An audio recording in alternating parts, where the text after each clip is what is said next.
everybody. Welcome to Directly to You, the 102nd episode. I remember that because we had the wonderful 101 episode. So now I'll always remember it forever. I'll never mess it up again. Not once. Who am I? I am AJ, and I am joined by Parker. We're fanatixfour. We're also collectively joined by Max. He's from LootPots. Hi, hello. Hey, let's plug LootPots now before we forget until the end. Yeah, before he forgets completely. I mean, I forget too. Yeah, but it's not our job to remember. It's his job. That is very true. I get scolded every time I come on and leave it till like the last 30 seconds of the podcast. Check the description, dude. All that stuff is going to be linked. Max's Twitter, LootPots' YouTube, and the website. It's going to be there. It's going to be a great time. LootPots.com.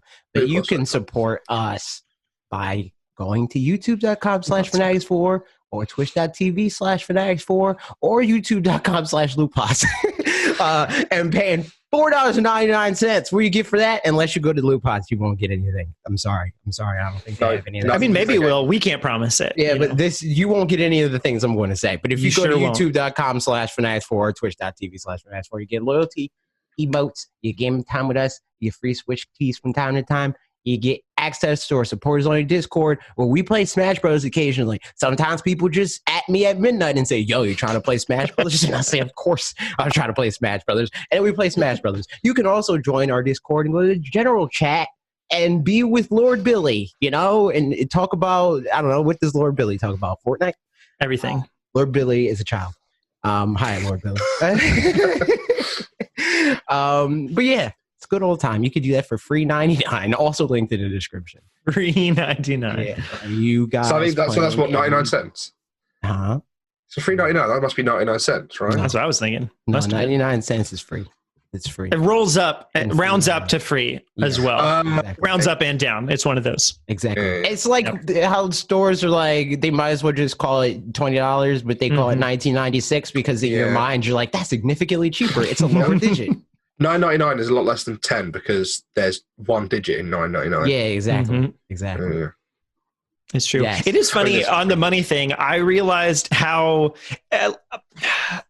So I remember the common wisdom of like, if you have cash in your wallet, then you'll feel like, I don't know, you'll be less likely to spend it or whatever because you'll be able to feel like that's like real money. Whereas for me, it's like, this is free money. Yeah, I just have some free money in my wallet. It's so the opposite for me. When I have cash, it might as well not even exist. Yeah. I look at my bank account, I'm like, I've got this much money plus this £10 I have.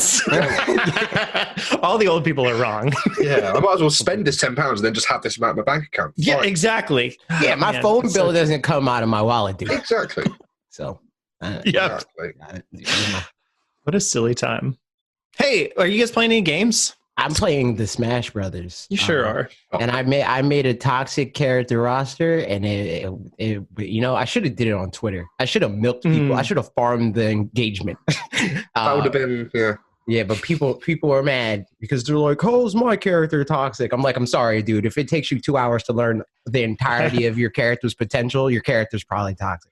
Where were you doing this?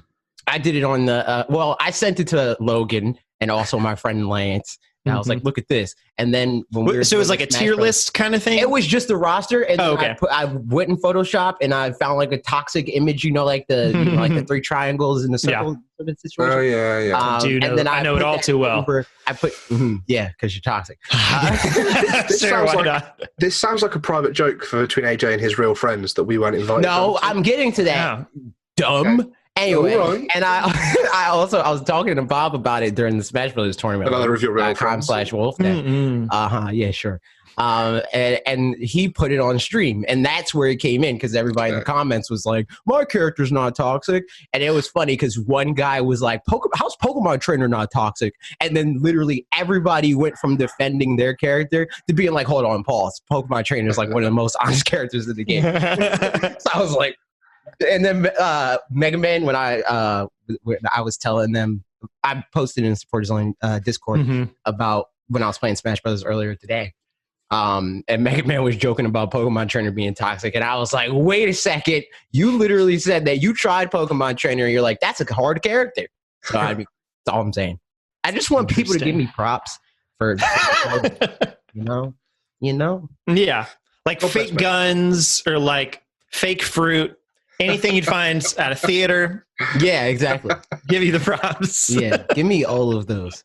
Anything but fake pears, because they don't deserve to be. Theoretically, they're not worth anything. Max, what about you? What you been playing? I've been playing some Overwatch. I've been playing Overwatch. Yeah, literally just stopped playing. You were Overwatch. playing freaking Super Lucky's Tale, dude. How's not that the first thing that comes to your head? I'm leading into that. I'm gonna work my way up in like a tier list of the games I've been playing recently. Starting at the top with the best. I was playing Overwatch, and I like Overwatch. I've been picking up some new characters in the last week.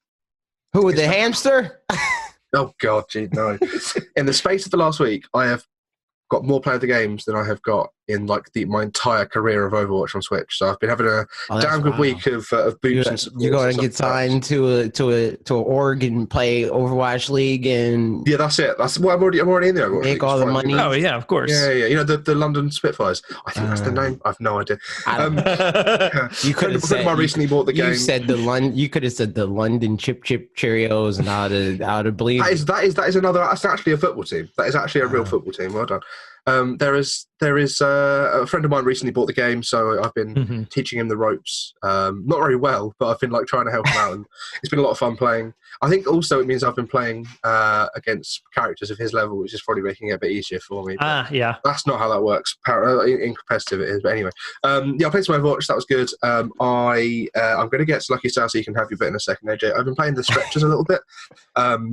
I've taken over the stretchers review from somebody else at LootPots. Oh, so I'm working on things like that. The game came out 4 years ago. Oh, I know, AJ, but when Nintendo sends you something and someone has things come up in their life and they can't do the review, and someone bravely and heroically steps in to take over, and then really sort of laxes on it for a little bit because he's been playing Overwatch, like you say. That man's a hero, and that man should be lauded as a hero. When do you get to meet the Queen, get knighted? Any of that kind of stuff.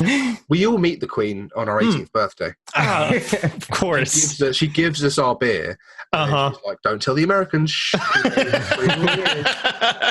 And then you drink them. Yep. And then you share she lights you a cigarette and you go, cheers, love. And she goes, when do you get your Pokemon? No. When you're 10 years old. Yeah. We have to choose between Grookey, Skull Bunny, and Sobble. So really a bunch to. Oh, I literally had. You did. I have my notepad open just in case. I was like, we'll see how. Sorry, this goes. I've not been on in a while, so I forget the rules. So now the game I've actually. Now the video version has to wait until Parker. You're so right. I'm sorry. I'll be working on editing some other stuff tonight anyway, so it all works out. I'll try. I won't. I'll try not to do it. The game I've actually been playing the most, which I was talking to AJ about, and probably is why I'm on today because of this. I think. No, we already decided that you were going to be on because you invited yourself forever ago, and then something. Actually, else you invited me on like 3 weeks ago, but I was like, for the one for 101. No, you invited yourself before then, and then I forgot. Oh, and you had Ian on instead. Yeah, we had Ian on, and then you were like, I was going to ask, and I was like, man, you got to shoot your shot, dude. You got to let me know. Closed mouths don't get fed. Exactly. That's the exact phrase you said, which is stuck with me now. Iconic phrase. Anyway, I've been playing Super Lucky Sale. I got Super Lucky Sale for Valentine's Day as a gift. I didn't know we were doing gifts, but I still got it as a gift. And I was like, you're toxic, dude. You're toxic. Nah, give me a break. I looked forward to playing this game. I was like, yeah, go on, let's do it. And it was better than I expected because a lot of what I remember of the chat about that game was that it was sort of like like mascot platformer, not sort of the best, not as bad as Ukulele, but anyway. I feel like I remember a lot of the conversation around it mostly happening when it was Super Lucky's Tale on the Xbox. Yeah. And that was the gist that I got from it too. The people were like, it's fine, but it's kind of bland or whatever. And then seems like, you would know better, either of you would know better than me, that they improved it a bunch for this version. But it sucks that it had that impression from the older version. So because that's how, I don't know if they improved it or not. I have no idea. I just know that early impressions on the Xbox version were like, it exists. And I was like, that's a death sentence if there ever was one for me. Number one, it's not on Switch. Number two, it's mediocre. Dead game. One complaint I remember sticking out to me was that the camera controls were really bad on the Xbox version. They were either, in some places they were completely locked or they were really limited. So I picked up the Switch version and sort of immediately was just like trying to. The camera was like, this feels like any camera in any 3D platformer. So it's fine. Bad. No, I'm joking. Well, it's better than like standing, pressing R2 or ZL to center yourself, but then just running off and it just moving around anyway, like in the old days. I think this is going to be a big year for me for 3D platforms now. I'm going to play this. I'm going to play. A Hat in Time? No, God, no. I said a big year, not a bad year. Of course, yes. God, what's it called? What's the one he's got the boomerangs? And he's Ty Tasmanian Tiger. Yeah, back to Ty. Yeah, that game probably going to be trash. What do you mean? I've played it before on PS2. I know it's good. And it was not good. Hello? I'm talking. I mean, I've got nostalgia on my side here. So. Yeah, exactly. But that's the problem. That's the problem. Yeah, true. Thing though. It's only vaguely familiar, but I'm looking up Ty right now. I'm like, Ty Tasmanian. So that's coming to Switch at some point? He's coming to Switch March 31st. Back look at you. And obviously, Mario Odyssey 2. Obviously, he's not coming out. It's too much, dude. Duh. Yeah. They got to get out of March. Stop it. Yeah, it's busy, isn't it? It's busy. So yeah, so Super Lucky Tale was really nice. It was really cute. Like, I just loved the fox, and I loved putting costumes on the fox, and I loved just like when you start a level and the fox would look at you and be like, "Come on!" and you'd be like, I'm coming. Like, I'm coming. Once I saw he could dig underground, I was like, "Okay, I'm in." Because like anytime there's like some type of mechanic like that, that's when I'm like, "Oh yeah, I'm down." It reminded like me of Splatoon. Like Splatoon was a thing where I was like, "Oh, this mechanic is so dope. Yeah. I'll play anything with this game." Like, it reminds me of Conker's Pocket Tales on the Game Boy, the way you like dug underground and moved underground, but like much better. And yeah, so I finished the game. The game was a little bit shorter than I thought it was. I thought I had like an entire world left for the story. Beat the final boss and was like, oh, okay. And then it was like, here's just a bunch of challenge levels. And I was like, I am so in here. It was all like sunglasses and rainbows and like vaporwave. I got like a spandex costume and a mullet for the fox. I was like, yeah, I'm in. I'm in here. So I finished the game, like completely finished it 100%. And obviously it looks like there's going to be, or there's sort of plans for a sequel. However, Playful's had some let some people go. But anyway, AJ, you have played both this and A Hat in Time, which came out around about the same time, I think. And where do you put them on the old 3D platform? I like Super Lucky's Tale a lot. I wanted to like A Hat in Time because like a lot of people are like, this game's great. Like Dan being one of them of that Cyber Channel. I know Dan was wrong. Exactly. But no, he didn't play it on Switch. So he was like, this game's great. And then there was like a lot of people that, because like it came out originally around Mario Odyssey time. Yeah. So then people were like, at the same time, people were like, this game's way better than Mario Odyssey. Yeah. The mechanics are way more thought out, blah, blah, blah. And I was like, all right, whatever, dude. And it came out here, and I'm like, this game doesn't even work, man. so it's like I like moved. Is it a port issue or it's very bad port? I mean, the game. So the game didn't feel too structured. So I've only ever played the GX demo. I was waiting for the Pixel Pour. I was like, I'll try and play some Silk Song quickly. No queue, didn't do it. So I was like, okay, I'll pick up A Hat in Time. I'll give that a go. And the first thing I was like, this looks awful. Like, it looks so bad. It was just like jagged and blurry and like didn't look good. And they took out all of the motion blur stuff that they had in the game, which helps, I guess, a little bit. But then when they took it out, you just noticed everything being rubbish. Yeah. Then the game just seemed really like unfocused. I was just running around a level doing things, didn't quite know what I was doing, where I was supposed to be going. It was almost like it was like open but not open, because I did have there was something like guiding me around, like going, come over here and follow me. But I was just doing things, and I was just like, I hate every second of it. Yeah. Then I played the demo for Super Lucky's Tale about 5 minutes later when Pixel arrived, and I was like, this is what I expected. It looks good, it's crisp. It's like, fun. This is a good game. Yeah, there we go. I know I know where I'm going. So that's that. Yeah, I was very surprised by that because, again, like I talked about a bit on Twitter when we initially were having this conversation. We have some banter, we have some jib jab, you know. I was like, before playing Super Lucky's Tale, I was like, I heard this game exists, so I'll try it. Sure, why not? I think the same PR agency that sends me like the Devolver Digital stuff sent me this. I was like, oh yeah, I gotta so I have to play this because every time they send me something, it's pretty dope. It's good. They know what they're doing. So good PR I agency. tried. I was like, yeah, this is a good game. And then freaking Hat in Time, I got an email for that, and I didn't ask for that again. That was like another one of those things that's like, oh, okay, that's cool. I know this game exists. Neat that I didn't ask for it, so I'll try it. And then I tried. We spoke about it on this podcast. I think we talked about me having it. Yeah, I don't think I really played much of it yet. Okay. But yeah, no, not good. Not a good on Switch at least. I don't know. I didn't play the original. A friend of mine said he played the original Lucky's Tale on VR. So I was like, I've been playing Super Lucky's Tale. He's like, that game's trash. Like, I hate that it's this and the other. And I was like, that's Lucky's Tale, man. This is Super Lucky. This is new Super Lucky's Tale. this is full Nintendo branded new Super Lucky's Tale. And I very much enjoyed it and would very much welcome a sequel. So what's going to happen now is just before we started, I lifted a bunch of stuff off my desk to be able to sit down and do this, and it lifted a bunch of dust into my face. So now I am. You made a mistake. Bunged up man. I don't know if you can tell from the nose and the sniffs. This 5 minutes before we started, absolutely fine. And then go over it. That happened. Go over it. You're allergic to fun. Sorry about it. Yeah. True. Yep. I'm usually fine on this podcast. I don't know. Weird. You gotta play a Hat in Time. Clear it out of your system. No. Oh man. I've been playing some games too. Let me tell you. I finished Divinity Original Sin. If you follow me on Twitter, you already know this. But it's done. 150 hours on the clock, and it's done. It was good. I enjoyed it. When did you get that game? You've been talking about that game. Yeah. You emailed them. I emailed them. PAX. No, not about PAX specifically. I think I sent them an email about PAX and say, hey, man, you're at PAX, I'm at PAX, I like your game, you like me, let's hang out, dude.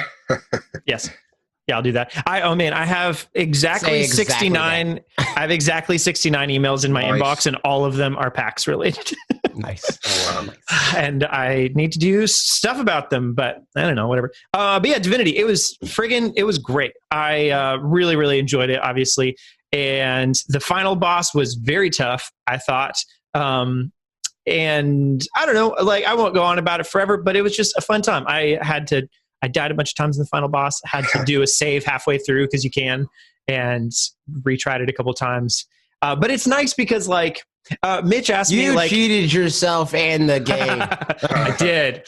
And the thing too is there's 2 phases to the final boss, and I died in the first phase once, and then got to and then beat the first phase, and then just saved there. But even when I beat the first phase, it's not like it heals me back up or anything, and my characters weren't at their tip top, but they were there. They were all alive. So I was like, I'll just go from here. So even at that, if I really wanted to do it the best possible, I would have gone all the way back. But I was like, I'm not going to do that. I'm just going to go from here. So if you save somewhere and you've messed it up, you're like, okay, I've really saved here, but I have nothing, my mana's gone or whatever. You have so many saves. Yeah, so you can do a bunch of quick saves. There's a couple save slots, full on slots, but I could have gone back probably 15 different saves or whatever earlier if I wanted to. I didn't, but if I wanted to. Unlike real D&D, which, you make oh my goodness, yes. Oh, well. Yeah, we've had so many of those times where, and we'll joke all the time. We're like, I have no reference for this. I mean, just imagine an RPG or whatever. I mean, because, D&D. You played Skyrim. I don't know. Did you play Skyrim? Okay, yeah. So, but you do anything, and things that you do have consequences for sure. Can you want to say geography in D&D? Can you just straight obviously. Up fall through your floor? Always. Max is gone. So, you could make a decision I want to punch this big old demon guy in the face, and then you find out he's 50 levels higher than you. You can't go back on that. So everything you do just has consequences, and it can be very funny. So we'll always joke about and now I'll create a save state, and now we'll go into the store, but obviously we're not actually creating save states. But yeah, Divinity, it was good. It's done, and I liked it, and I got one of the endings. Max, that was so sneaky. Did it the whole time. Oh yeah. Oh, it's a video podcast, isn't it? Oh. Yeah. Why was I so sneaky? I don't know, but I liked it. Oh. Yeah, so there you go. There was that game. I had a good time. So I was going to say, Mitch asked me if it was harder if I thought it was harder than the optional boss at the end of Octopath Traveler, you know, like the secret boss at the end. I barely tried that one, but it's like notoriously very difficult, or you need to grind a lot. And I think the interesting thing about this is that there's so many creative solutions, especially in Endgame of Divinity, where you could like just do a whole bunch of different. Thanos pops up He's sure, and then you just snap. My favorite. And you're good to go. War. Yeah. Yep. Is it Larian Games Divinity? It is. Yes. Yeah. So they're at PAX unveiling Baldur's Gate 3. Baldur's Gate 3. That's Baldur's. Yeah. Baldur's. So that's what you're gonna try and get a look in. I mean, obviously, there's not much you can do with it, but yeah, I don't know. I mean, I'll do something. You know, just say hi. Just say hi. Parker does say hi. Parker always saying hi. But so I finished that, and then I picked back up Ni no Kuni. And excellent. I'm in Ding Dong Dell right now. Nice. I just got a wand, I think, or I'm about to get a wand. Okay. Level. Did any of them evolve yet? Did you trade your Squirtle? I traded it so much. No, I would never trade my Squirtle, you dummy. He walked into it. It's good. It's fun listening to Drippy's very Welsh self. He's voiced by a character. There's a TV show in the UK, was very popular, called Gavin and Stacey. There was a character in that who's quite not very expressive. His name's Dave Coaches, and he runs a coach service. But he's very not very expressive, and he's just quite like that. And then so when he's like really expressive and happy and bright in Ni no Kuni, it's so that's tidy. Yeah, tidy. Yeah, it's a fun. It also, I'm looking forward to it because it's going to be a much shorter RPG. And after spending 150 hours in a game, it's nice to have something that has a bit more finality. And I'm going to try to not do barely too many side quests and all that kind of stuff. Just get the good old mainline experience. Yeah, I know. I'm a try, Here's a little tip from me. Mm-hmm. Don't evolve all of your team members, your party members at once, because I got to a point where I was like, cool, time to go and do the next bit, and all my characters were in their level 20s. I was like, they can all evolve, so I put them back down, evolved them all, they're all at level 1 again. So I went into a fight and I was like, oh damn it. That's a problem. I really can't do anything about this. So yes, don't do duly that. Noted. Yeah. Yes. I will I'll just evolve them at the right time. Mm-hmm. But that's about all I'm playing. But you know what? We all, before we move into the news things, we all saw a movie. Video game based. We saw a Sonic movie. We saw the same. Oh yeah, since this time last week. Yeah. Yep. Ooh. We won't spend too long on this or whatever. In fact, the reason I couldn't come on last week and do the Wonderful 101, that was because I was watching the Sonic movie at the time. Yeah, was it worth it, dude? Was it worth it? I definitely saw the movie. I don't see this is the thing. I don't hate this movie at all. It's decent. Yep. But it's not a Sonic movie. Yeah. It's a Sonic movie in the sense that Sonic's in it. Mm-hmm. And I don't mean in the way that, the trite freaking YouTube comment is it's not a Sonic movie. It's just a movie with Sonic in it. I literally mean they made a buddy cop movie and then got Sonic and was like, okay, let's preserve Sonic the way that Sonic is and put him in a buddy cop movie. Yeah. Nothing about that actually was the Sonic the Hedgehog story. Who was Longbeak or Longclaw or Long Talon, whatever that character's name was. Yeah, right. Why was he best friends with this, this cop? Why couldn't he run up the side of the building? Spoilers. They went out of their way to make new rules for things that already have established rules in universe. I'm like, well, why isn't this the thing, right? Instead of which I don't think this is a spoiler, but his quill, his quills are important. Yeah. In this movie, I do wonder if why isn't it just the Chaos Emeralds? And you know what? Spoilers for the second movie. I'm not. Who knows, man? Maybe there's a second movie. I think there's going to be a second movie for sure. Probably going to be a second movie, and we know one element of it at least. I know what their reasoning was for doing it. I guarantee you that the Chaos Emeralds are going to appear in the second movie, and it's going to have very similar but significantly better powers than Sonic, and that's why he has a connection with them because it's all their power is the same, and that's why he can go supersonic because they're chosen for each other. The Chaos Emeralds are just the Infinity Stones, and Sonic has the Speed Stone. Sonic is the Speed Stone. Exactly. And that's what it's going to be, and it's going to be dumb, and I'm going to roll my eyes. And I was watching this with Logan. We went to the movie theater and saw this, and I several times like this is going to happen, and then it happened, and he's like, what?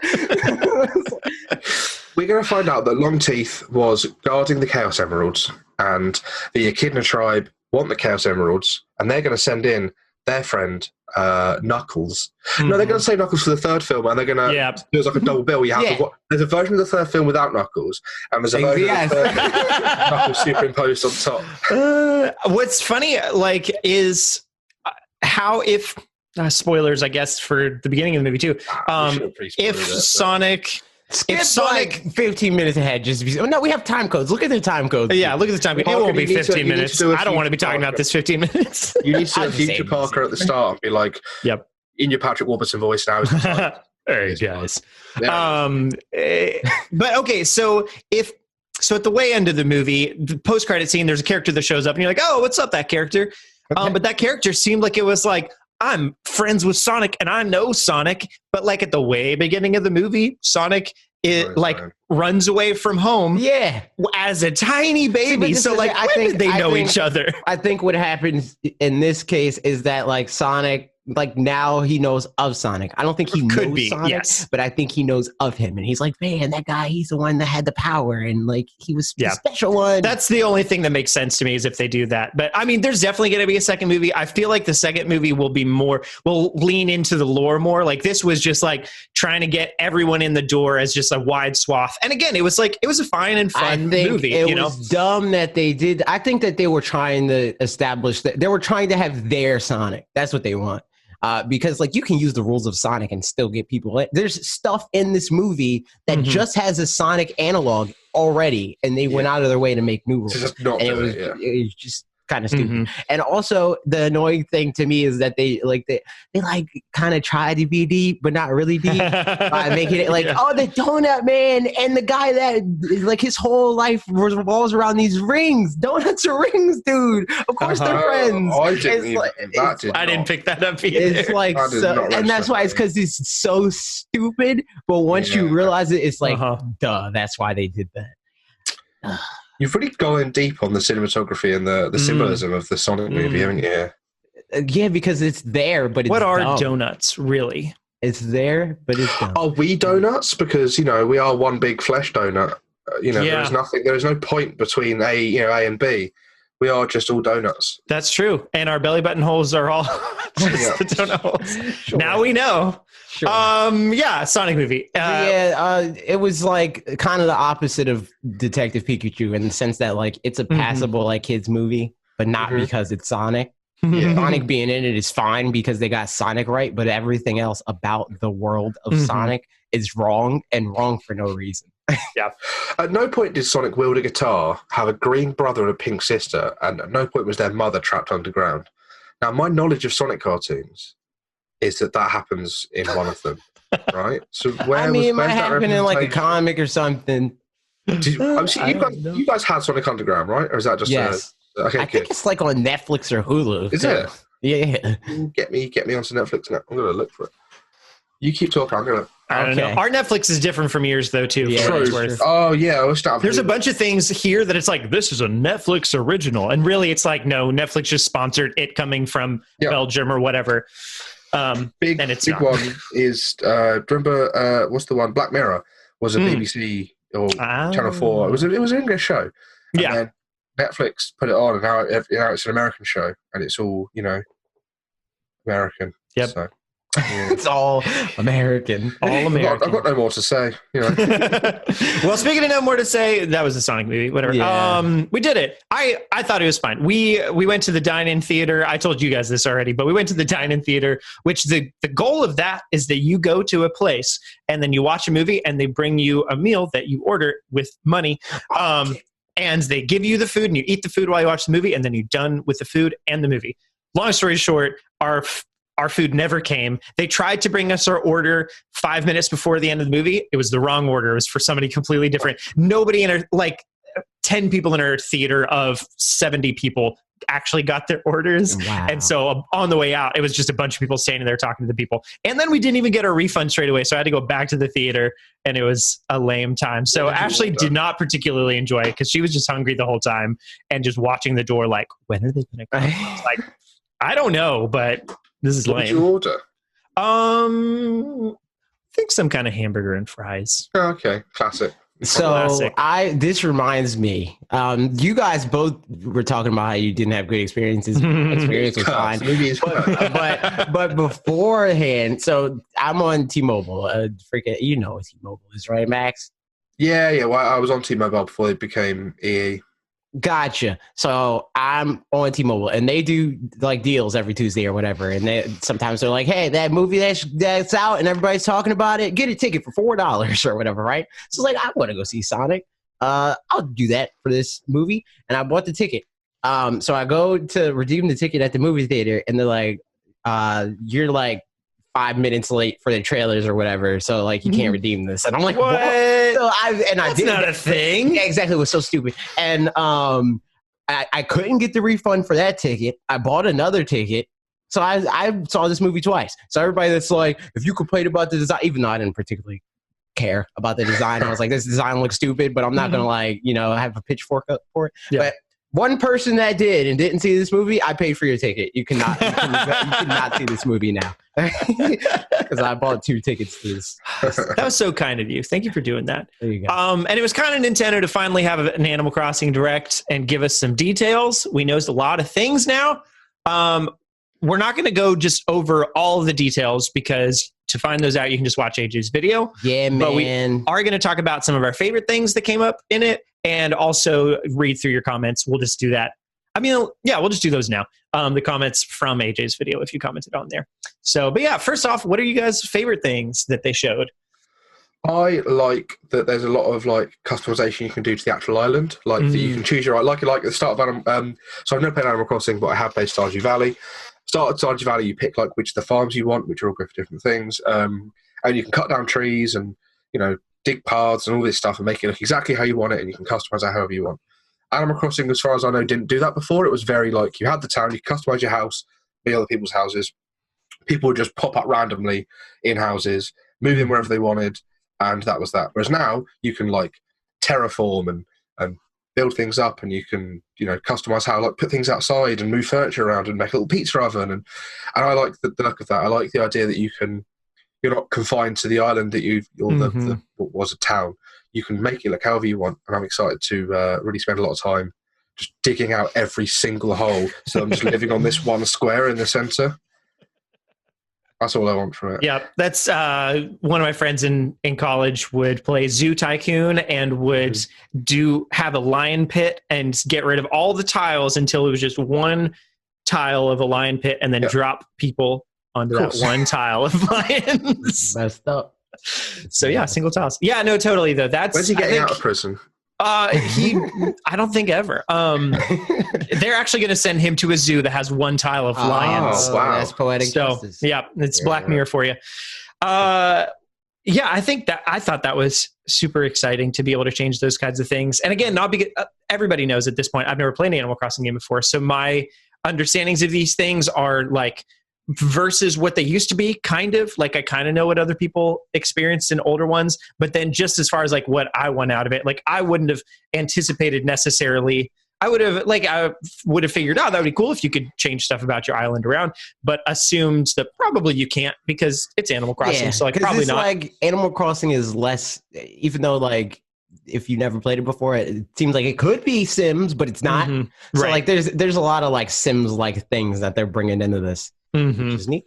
It is neat. It's like how a lot of Switch games have recently done this thing where they take the core of the thing and then they expand on it. So Breath of the Wild took, Zelda and expanded it into an open world, and the new Fire Emblem game took Fire Emblem and sort of iterated onto it. So they've done that. They've taken what was Animal Crossing on the GameCube, then the handheld consoles, and then turned it and the Wii, and then was like, okay, cool, let's just take this to the next level because now we are on the Switch and people expect the next level. And Yep. I'm definitely one of the things I'm happy about too that sort of fits in with that as far as like expanding things and game is that I was hoping just that as you go through, it wouldn't stay just a tent and whatever. Like, I kind of assumed it wouldn't, but I mean, I could have told you that. but yeah, but like, I was like, I mean, even if that's the case, like that's what it is. But yeah, just the fact that eventually it'll be so different looking of an island than it used to be. Like that feeling of progress. That's the whole thing is nice. Like Tom Nook's like, hey man, I know you didn't ask to be here, but you owe me $30,000. And then you give him 30,000 bells or whatever it is. And then he's like, hey, but like, wouldn't it be great if your house was better? Why don't you give me 90,000 bells and I'll make it happen, dude. And then you give him 90,000 bells, and he's like, "Hey, but like, imagine giving me 250." How about that? How about doing that? What a good feeling that would be. You wake up with Minecraft, you plant some trees, you build a little mud hut, you go in, you start digging underground, you get your stuff, you start building a stone house. Oh yeah, no, that's how you go to jail. That's how you go to jail. You can't do that in Nook's house. No. You need to pay him. It's a monopoly thing. You start off with your little thing, and then you get a better thing, and then you improve, and you get yourself a better thing, and by the end of it, you're like, oh, I was going to go kill the Ender Dragon with Tom Nook. That's how that ends. Then you buy Tom Nook. Buy Tom Nook. He sells you his body for 1 million bells. He's like, no, you have to become, and then you assimilate his form. Yeah, and see, that's what happens. And then the next game, your character is actually Tom Nook. Mm-hmm. That's what happens. This is the game I want to play. Canon. It's canon. What about you, AJ? What were the things that the online works? I like that you can be friends. I mean, like invite people to your island that are not your friends, because I feel like a lot of people are going to want to play this game with me, and I don't necessarily want to add everybody. You have that little dodo code, don't you? Yeah, exactly. Yeah. So also that'll make like streams like with we do Sunday streams and stuff like that. It's a very streamer friendly. Some questions on that. Do we know if you have to be online for somebody to visit? I couldn't tell from the direct, and maybe they specified, but if it's people just can't randomly appear in your. Yeah, like if it's like past games, you are basically like, all right, I'm ready, come on in, dude. Gotcha. When you're on the game, but like they can't just come to your island whenever. Okay. Yeah. And so there's nothing hosting it, is it? You're hosting it yourself on your console, aren't you? And then it's up to 8 total people can be, so up to 7 other people can be visiting your island at a time. Okay. Right. Yep. Yeah, I think the distinction between best friends and friends part was cool, that like best friends can do stuff. Yep. Yeah. Which means that Bob's not going to give me best friend privileges. Because I already told him I'm just going to dig a whole bunch of ditches on his island. Did you see your favorite thing, Parker?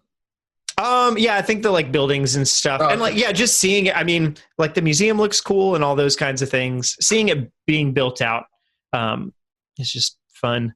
Yeah, it's like in this game they specifically made it feel more like a museum. Where before it was like a thing of like, oh, here's the dinosaur thing, and it's like on top of like this small pedestal with like a boring looking like thrown together model or whatever. Where it's like this is a legit like exhibit. I do wonder if people's museums are going to actually look different from each other's. You know what I mean? Well, like fill it out and stuff. Yeah, like if you and I collect all the things, by the end that we're going to collect.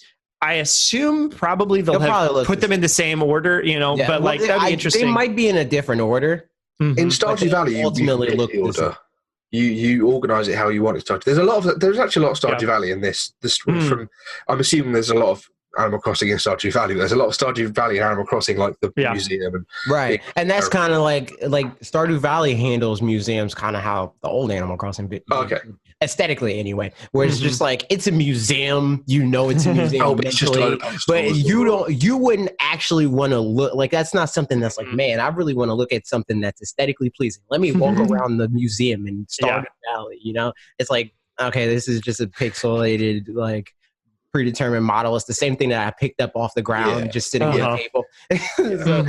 That's how the old games used to handle it. But now it's like they're like legit like, oh, this looks like it's a straight up aquarium because I got a shark. That's what that is. So you catch the fish and put them in the with you, and then you pick the fossils, and the fossils are there, and the dinosaurs there.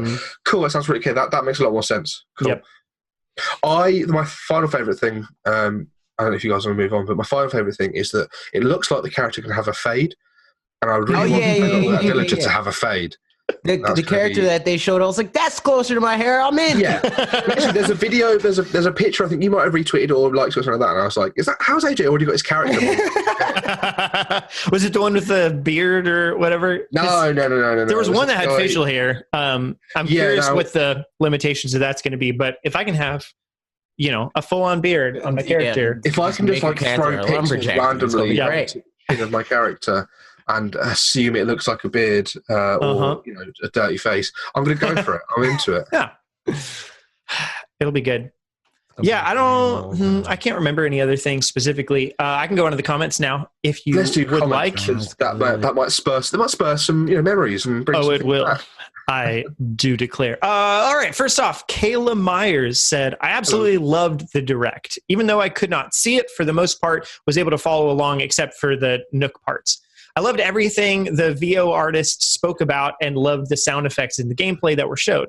So excited for this game. I actually kind of think out of all the videos I've seen so far in the Direct, I like your analysis the best, because until watching your video, I didn't know that we had 4 different options for island choices. The other videos I watched that analyzed the Direct didn't say how many there were. I'm a blind gamer due to decrease in vision throughout the year, so I can't see anything clearly whatsoever, so I have to go completely by audio description and sounds, LOL. I can still see light, movement, color, and shadow in one eye, but nothing that helps. That really helps in detail. So more in detail videos like this are always appreciated. It's nice that Atlas thing is a lot of, it's quite colourful and things like that. So hopefully it will be easier to play. That's nice. Yeah, I like this comment because it completely changed how I'm going to think about making videos in the future. Because I didn't intentionally do that. I didn't intentionally say, I need to say this because some people won't visually be able to see it. But now I'm going to think more about that. Yeah.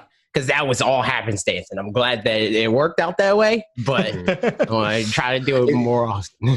It's quite easy because you're a video and it's a visual form of media to just throw something up on screen and go, there it is. Yep, but it's a lot better for you to be able to describe what's happening on the screen, not just for people that maybe can't see it, but just to add some context and actually. People that might look at that might go, well, I don't know what that is, because it might be brand new. They might be, this is the first video of yours I've ever clicked on that's about this topic, and they're confused. And they're, if you can make it easier and more accessible for new people and people that are actually unable. Or even as an extra, just very casual reason that it is a very first world thing of just I'll listen to videos at work sometimes while I'm working, but I'm in the office, so I don't want it up on the screen. So I could very well just watch it at a different time. So it doesn't really impact me specifically, but even then it's still nice to have somebody describe it just for convenience alone. It's that's cool. So, for some people it's necessary. And then on me, on the way lowest totem pole, it's just now I can know things with, the text instead of just the subtext of the video. So. Yeah. Also, on the same category as that, I guess yours more so. Another thing that's important to do is put captions on videos that have a higher female demographic specifically, because on average they watch videos with captions more than men do, and it's a wide margin, dude. It's interesting, a huge margin. I wonder the difference between the amount of women that watch things with captions and the amount of men that do. It's very interesting. Yeah. Maybe it's because I was gonna say maybe that's fine. My sister watches music at the same time. Yeah, all the shows my sister watches, I think she watches with captions on. But I never specifically made that connection other than she just prefers. That was a fact that I learned, and then thinking about it in retrospect, I was huh. That makes sense. It doesn't make sense to me on a biological level. There's nothing about it that's oh yeah, clearly because women can't hear, exactly. That. But just thinking about women that I know and how they anecdotally or whatever, women can multitask and we can't. True. The women could be listening to a podcast and watching a video, whereas men, we can only do one thing at a time, and then we'll look at another thing and go, I've missed all this. He almost said it. He almost said swear. But did I? It sounded like it. No, I wasn't planning on it. on the topic of audio description and things like that, I, like Parker did, I was at work when the Direct was on, so I popped it under my Slack to listen to and not watch. And then when it started and the music came on, it goes. I was like, oh, no. They did the whole thing like that. Like, yeah, just like none of it had. Yeah, time for Tom Nook to just describe everything that's going on. I'm like, oh, no way. Then, like, luckily, I clicked on the video. I was like, I'm going to have to like sneakily watch this. And then it started talking. I was like, cool, back to the advice. Which actually now makes sense considering Kayla's comment more, because until she said that later, she said for the most part I was able to follow along except for the Nook parts, which then makes total sense now. Because Tom Nook just goes, there's a whole bit where he's like, this directly split into 3 parts, part 1, part 2, part 3. But it's all exactly. Because I had to rewatch it after, because I was like, because I missed out a lot of visual stuff, but 2, because I have no idea how to do that.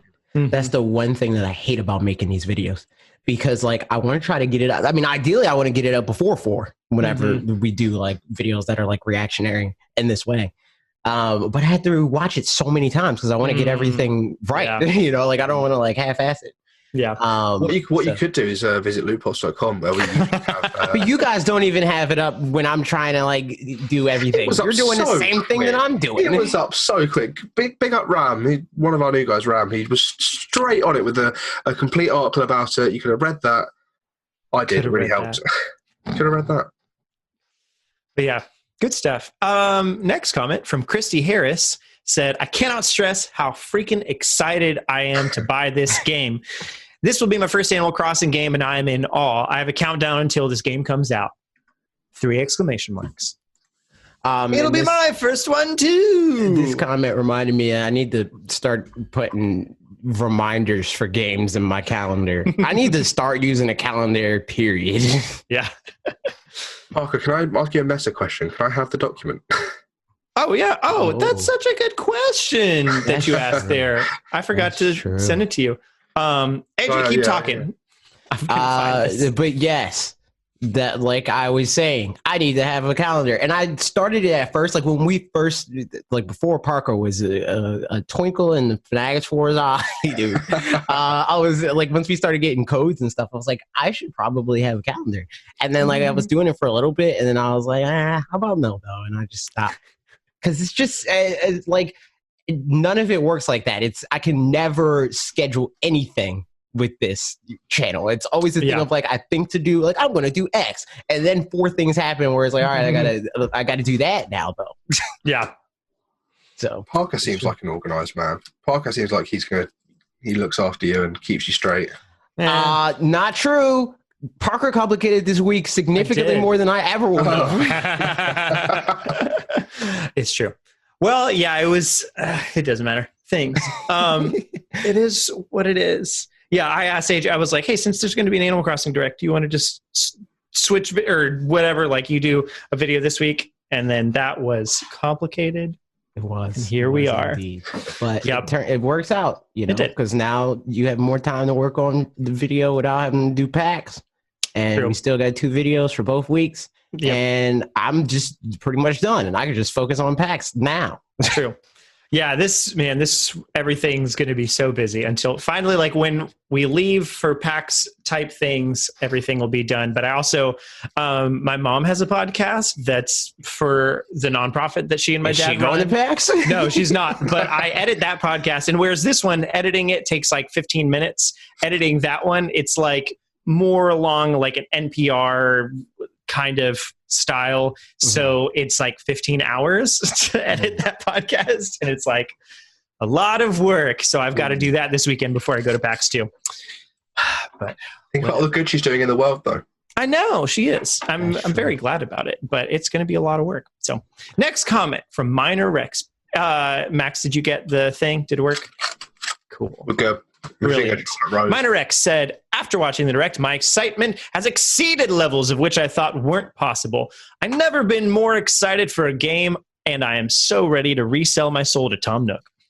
That's wild, dude. Everybody's decided to go into debt. I mean, that's crazy. Aren't we all? It's crazy. Imagine what you have to achieve in your life to make people excited that you're going to put them in debt. It's wild. Dude. Tom Nook, it's just the Tom Nook effect, isn't it? First you go in debt with Nintendo because of Tom Nook. And then you go in debt in Animal Crossing because of Tom Nook. See, but this is the thing. This is no, the thing. not my bells. I don't even like Tom Nook. But and that like it's wild that that's like controversial. Like if you say you don't like Tom Nook, people get upset. Like, but he sucks, dude. He's a harmless raccoon. They're like, but he doesn't even like charge interest or make you pay off your loan. I'm like, yeah, but he literally forces my debt onto me. I never asked for this. I just like. Oh, I guess you bought the game. You played the game. You decided. No, I did, but my villager didn't. He's just sitting on a train to wherever, dude. And then he's like, oh, hey, you're here. I guess you're living here now. You owe me $30,000. Like, what else were you planning on doing? Visiting, dude. Tom, like, you need to fight. Imagine going on vacation in Hawaii and you're forced to buy a timeshare. Like you have to buy a timeshare just because you're there. Right, I want to hear from Tom Nook. You have 10 seconds to give your side. Wow. Such a good point, Tom Nook. I can't believe you just said that you're right about everything and AJ's just wrong. You're going to have to edit that swear out, though. True. True. By the way, for the audio listeners only, I've got a Tom Nook amiibo that is, I was trying to make reacts to what AJ was saying, but he's very stiff. So it's not very expressive, is he? Not so much. Yes, he's soulless and he just wants the try of all your fun. He's British. He's just got a stiff upper lip. Oh, that's it's austerity. You know, he's just. Last comment. Here we go from Cocahanas. Said a comment on a family channel. A man said he bought his daughter a light for Christmas, but showed little interest. I told him wait for Animal Crossing because she might love it, and he said he hoped so. So I hope he remembers and checks the game out, and that she's excited right now. LOL. The convo was random and months ago, but still. Spreading the good word. She's spreading the good word of Tom Nook. That's hilarious. I love that. Getting more children alive. You know, true beans. More people that have Stockholm syndrome. I think you should try and check back with that person, Coca-Hunter. You should go back, find out, and see what the situation is with it. Because you might have done some good. Yeah, that's true. You might have sold the Animal Crossing Switch. It is always like it's such a fun thing. In the case. Accurate. It's always fun to find out what things you have like recommended to someone or like posted about or whatever, and then you find out later the person's like, oh yeah, I've been like a band or whatever. Like I told one of my friends about Pliny, which is a progressive metal kind of sort of band, and then a couple months later, and that's like all he listens to pretty much. And I just feel like so good about that kind of thing. So similarly with games, Cocahanas, hopefully you have inspired this man and his child onto greatness. Trying to get Pete from LootPots to listen to grime, which is a UK hip hop genre, and what I want is for that to happen with him, where he just comes to me, he's like, "Oh yeah, I've been listening to all of this, this old school grime." And I'm like, "Yeah, man, here it is. Here we go." He's like, "I listen to nothing else now." That'd be it. That'd be nice. Oh no, obviously you can't listen to nothing but grime because you just get already grimy. So so true. So true. Any last thoughts on Animal Crossing, y'all? It's good. Going to be in debt though. Yeah, I'm already in debt because of the game. I've bought so much Animal Crossing stuff for Ella's birthday. Like I've bought 2 copies of the game. When's your birthday? The cases, March 25th. But I'm going to give it to her. Yeah, that's. I've got the controller, the case, the amiibo, the 2 copies of I got one of the copy games for me, but a pillow, all sorts of random. I'm not going to say everything because obviously I'm going to spoil it. I can use the Animal Crossing amiibo. Yeah, send it over to me. I can use them. How dare you? How dare you? You said I was going to use them. How are you going to tell me to send them to you now? Well, send me the ones I don't like. I'll send you Tom Nook. Oh yeah, go on then. So as far as going on, then Platinum 4 is going to go on and announce another game. Platinum 4. That's what they're called. Platinum 4. That's the name of the company. That's the one. Platinum Games. Yeah, they have Platinum 4. That's the thing that they've called. I'm going to copy strike them. They're not allowed to have 4. Oh, you're so true. I'm so true. You are so true. What do we think? It's going to be on the 27th of February, which Max is while we're the at PAX. Expert, dude. So really Max, what do you think? They went for so I don't know if you guys saw, but on Twitter, when people would ask them things like, when are we going to see Scalebound? When are we going to see Bayonetta 3 before it was a thing? Kamiya would always reply to people saying, oh, next week in game magazines, like as a joke. And then today, or a couple of days ago, they announced, oh yeah, our next announcement is next week in game magazines. And I think that's probably intentional because they've already been leaning into some stuff recently, like Kamiya blocks you if you back Wonderful 101 at a certain level. So that's funny. As to what it could be, people are theorising because it's like 7 years since Metal Gear Rising Revengeance. Maybe it's something to do with that, like a sequel or like a remaster, but I don't know about that. I think because it's all Beautiful Joe 3. I don't know. That would be amazing if they did Beautiful Joe. If they took one of their like. Are there 2 Beautiful Joes? Yeah, there's 2. Yeah. Oh, there's 4. There's 4. There's one on DS and one on PSP too. If they take one of their old IPs, maybe not from them as Platinum, but them as Clover or them as part of Capcom. If they took like Beautiful Joe or Akami and reimagined it for or even just remastered it, I guess, and put it on modern consoles, especially the Switch, or did a sequel, for like Akami sequel or a Beautiful Joe sequel, that would be great. Would the Akami sequel be under Platinum, do you think? Or, I mean, I guess partnered with Capcom or something like that? Yeah, the same way that they partner with Nintendo and the same way that they partner with Sega sometimes.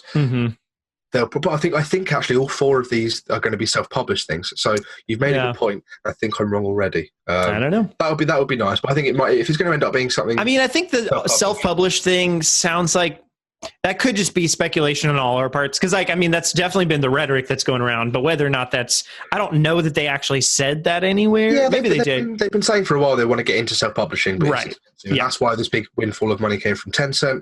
Right. Which is why people, when the Wonderful 101 Kickstarter was like leaked a week before, people were saying, well, I don't know about that because they've just had that big load of money from Tencent, so why would they need that money if they're going to do this? But obviously this has been in the works for a while. So I think maybe this could be the first thing from the Tencent load of money. This could be something a bit cheaper. Maybe they don't need as much money to do. This could be something brand new entirely. It could be anything. I'm really looking forward to seeing what it is. And the fact that we've then got 2 more after that fact is very exciting. Indeed. I was 2 in the same month. It'll be interesting. Oh yeah, good point. It'll be interesting to see what this is, because it also, with just one game, it's hard to set a precedent. With just the Wonderful 101, like it could mean a whole bunch of things. But then with the second game, theoretically, that either will show how broad or how narrow this is. I mean, not necessarily, because they could do 2 similar things and then do the third and fourth be different. But, as far as pattern recognition, there's a good chance that if the next one is similar in, whatever ways, then we can make more assumptions about the next one a little more easily. It could be something that, like, because it's the 10th anniversary of the original Nier, it could be like a Nier remaster for current-gen consoles, and then we know, right, okay, this isn't purely self-publishing, it's not purely Platinum stuff. This is just the 4 things they plan on doing this year from all different, areas. And that could be one of them. I did see that chalk drawing, actually. It was like a big black wall chalk drawing of a Platinum Man from last year's April Fools, or 2 years ago's April Fools, where they had the Platinum Games. It was like a mech-suited guy, Platinum Games logo on his chest, and he was doing all sorts of like Iron Man-y like things. He had like an exhaust in his bum for letting off farts. No, I don't remember that at all. Google Platinum Man April Fools. But there was like a picture on a wall. I can't remember where I saw it. It was somewhere on Twitter. But it was like a chalk picture of Platinum Man with the number 2 in the same logo style as the 4. If that makes any sense. This is it was April 4, 2019. It was Platinum Man.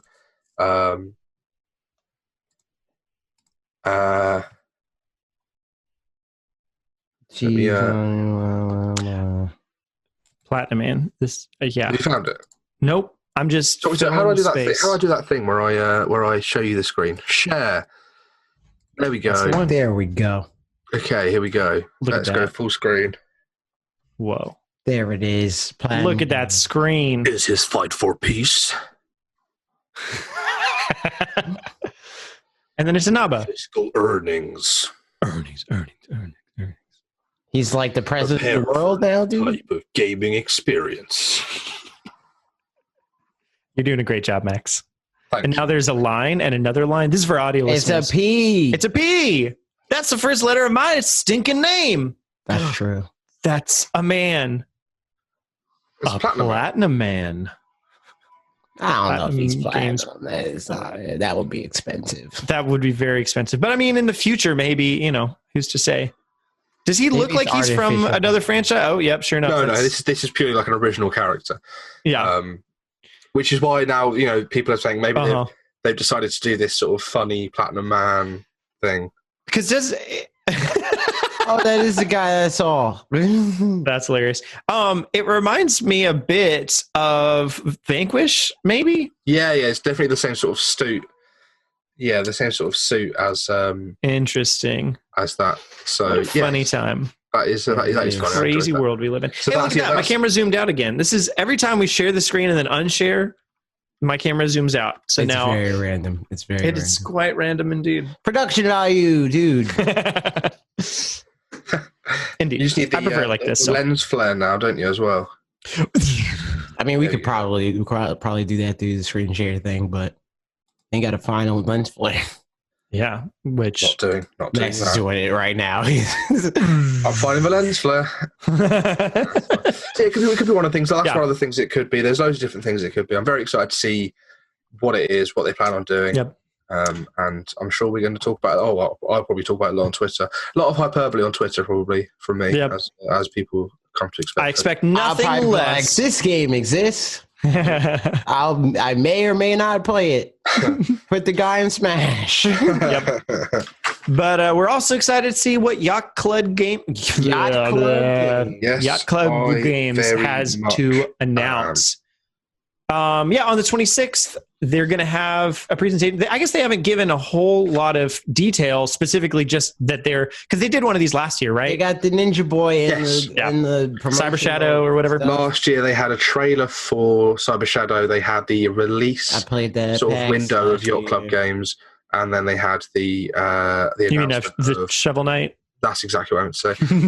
King of Cards. Yeah. And then they had the announcement of Shovel Knight Dig or Shovel Dig or Dig. Oh, yeah. Which so we're probably going to see in this new one. Sorry, jump ahead now. In this, we're probably going to see Shovel Dig, whatever. Shovel Knight 64, dude. That is where I would logistically. That's where I would go. No, what I do. So okay, we'll get to this in a second. It'll be fun. It's either going to be the first thing I said. It's going to be a Cyber Shadow release date or a new trailer or something like that. And it could be... So remember they did a poll in 2016 of like, what would you like us to do next? And it was things like a Zelda, a Metroid, a Mario RPG, a Shovel Knight kart, Shovel Knight 2, all this stuff, all this list of things. Shovel Knight top three were Shovel Knight 2, a Metroid and a Zelda. They were the three things people said they wanted them to do next. So it could be they took the results of that and went to do a new IP. That was back in 202016 that they did that? That was in 2016. Wow. Yeah. I only saw it for the first time like 3 days ago or whenever it was that they... Was this the first time they posted the results of that ever? They posted the results in 2016, yeah. Oh, okay. I retweeted it 3 days ago. Okay, gotcha. Okay, I saw your retweet of it then in that case. Yeah. I was like, could it be this? And then, so we'll see. But what you were saying about Shovel Knight 64, when Shovel Knight first came out, I've said loads of times, logistically or realistically, what they should do is go Shovel Knight, bang, Shovel Knight, or Super Shovel Knight, which is like in-snare style with like more Mega Man X style stuff going on, or like Super Metroid stuff going on. Then they do the 3D platformer of Shovel Knight 64, and then they go into and they do like the reboot for like next gen consoles, and then that's that, and that's the trajectory of Shovel Knight. And then very gritty Shovel Knight, next gen, like just great, like. Everything, Unreal Engine 4, and it just looks like Bloom. Unreal Engine 12. It's going to be in the future. It's going to be. There's Bloom. His shovel is caked in blood and mud. Yep. And there you go. Yeah. What do you guys think is? You can see all of his hairs, all 0 of his hairs. How do you know? Yeah, 0. You ever see him wear? He's like he's got a fish head under his helmet. He's like the Mandalorian, dude. True. What do you guys think it's going to be, or have I covered it all? I mean, I know much less about Yacht Club Games than you do, so I think those sounded only one of them. Pretty good. True. That's a good point. I mean, they could be going more into the publishing side now as well, kind of like because that's Cyber Shadow. Are they developing it or just publishing it? They're publishing it. Mecha Skull's developing it. They obviously liked what he was doing, and then he said they were offering him support and just polishing the game, things like that. So I wonder if they lean more into that as well, and they announce some more things that they're publishing but not developing. Because they've just got a good eye for things, Yeah. So that'd be nice. Yep. We'll see. I mean, it's going to be. I don't know how long it's going to be. We know it's on Wednesday. So that should be very exciting. Which is the perfect day for us all the time. Always do things on Wednesday. Well, and plus we'll be at PAX, so that'll be we won't have any videos covering that for at least a week. I've been meaning to bring this up. You know how you have Parker Says Hi? Mm-hmm. You're going to be at PAX, right? Mm-hmm. Yeah. So can you pass on Max Says Hi? Like, just tell everyone you see, just tell them that Max says hi. Sure. You see Bob, you go, oh, Bob, Max says hi. I thought you were going to, hey, Dan, Max says hi. I thought you were going to say, because I was thinking, I was like, you know how they have like the awards, like outlets have like game of the show and like all that stuff. Mm-hmm. Like we should get like stickers or whatever of like Parker's face. And it's like in the font that we use, it says Parker Says Hi. Like with fanatixfour underneath it. It's Parker's face. It says fanatixfour, youtube.com/fanatixfour, and it says Parker Says Hi, hashtag Parker Says Hi, and then you see what the hashtag is saying while you're at PAX. But instead, I want you to go around and just tell everyone you meet, oh, Max says hi, and I want you to tell me how many people go, who, and how many people go, okay, yeah, I know who that guy is. Mm-hmm. What if also on top of that, I tell people Parker Says Hi, and like a number, I mean, just like random people, and a number of them will be like, who's Parker? I'll be like, oh, it's me. You guys just walk up to Dan and be like, Parker Says Hi. Parker Says Hi. Just so you know. I hope Dan's in enough on the law to know what Parker Says Hi is. I don't know. We'll find out. I mean, he will be by the end of the week. Let me tell you what. And speaking of the end of stuff, no, that's fine. Smash Fighters Pass 2 is going to be the end of Smash characters, as far as they've said so far. Let the man rest. Let the man rest. Let the man sit down. See, but that's also upsetting because like nobody has him shackled to a desk, dude. No, he's the only Sakurai has more than enough power, more than enough swing to be like, I don't want to do this anymore. And then Nintendo will be like, okay. This is the end, right? This is the end of Endgame. Sakurai has got the last 6 DLC characters on his hand. He's going to snap and release them all. And then AJ's going to go up to him, tears running down his face, and say, you can rest now.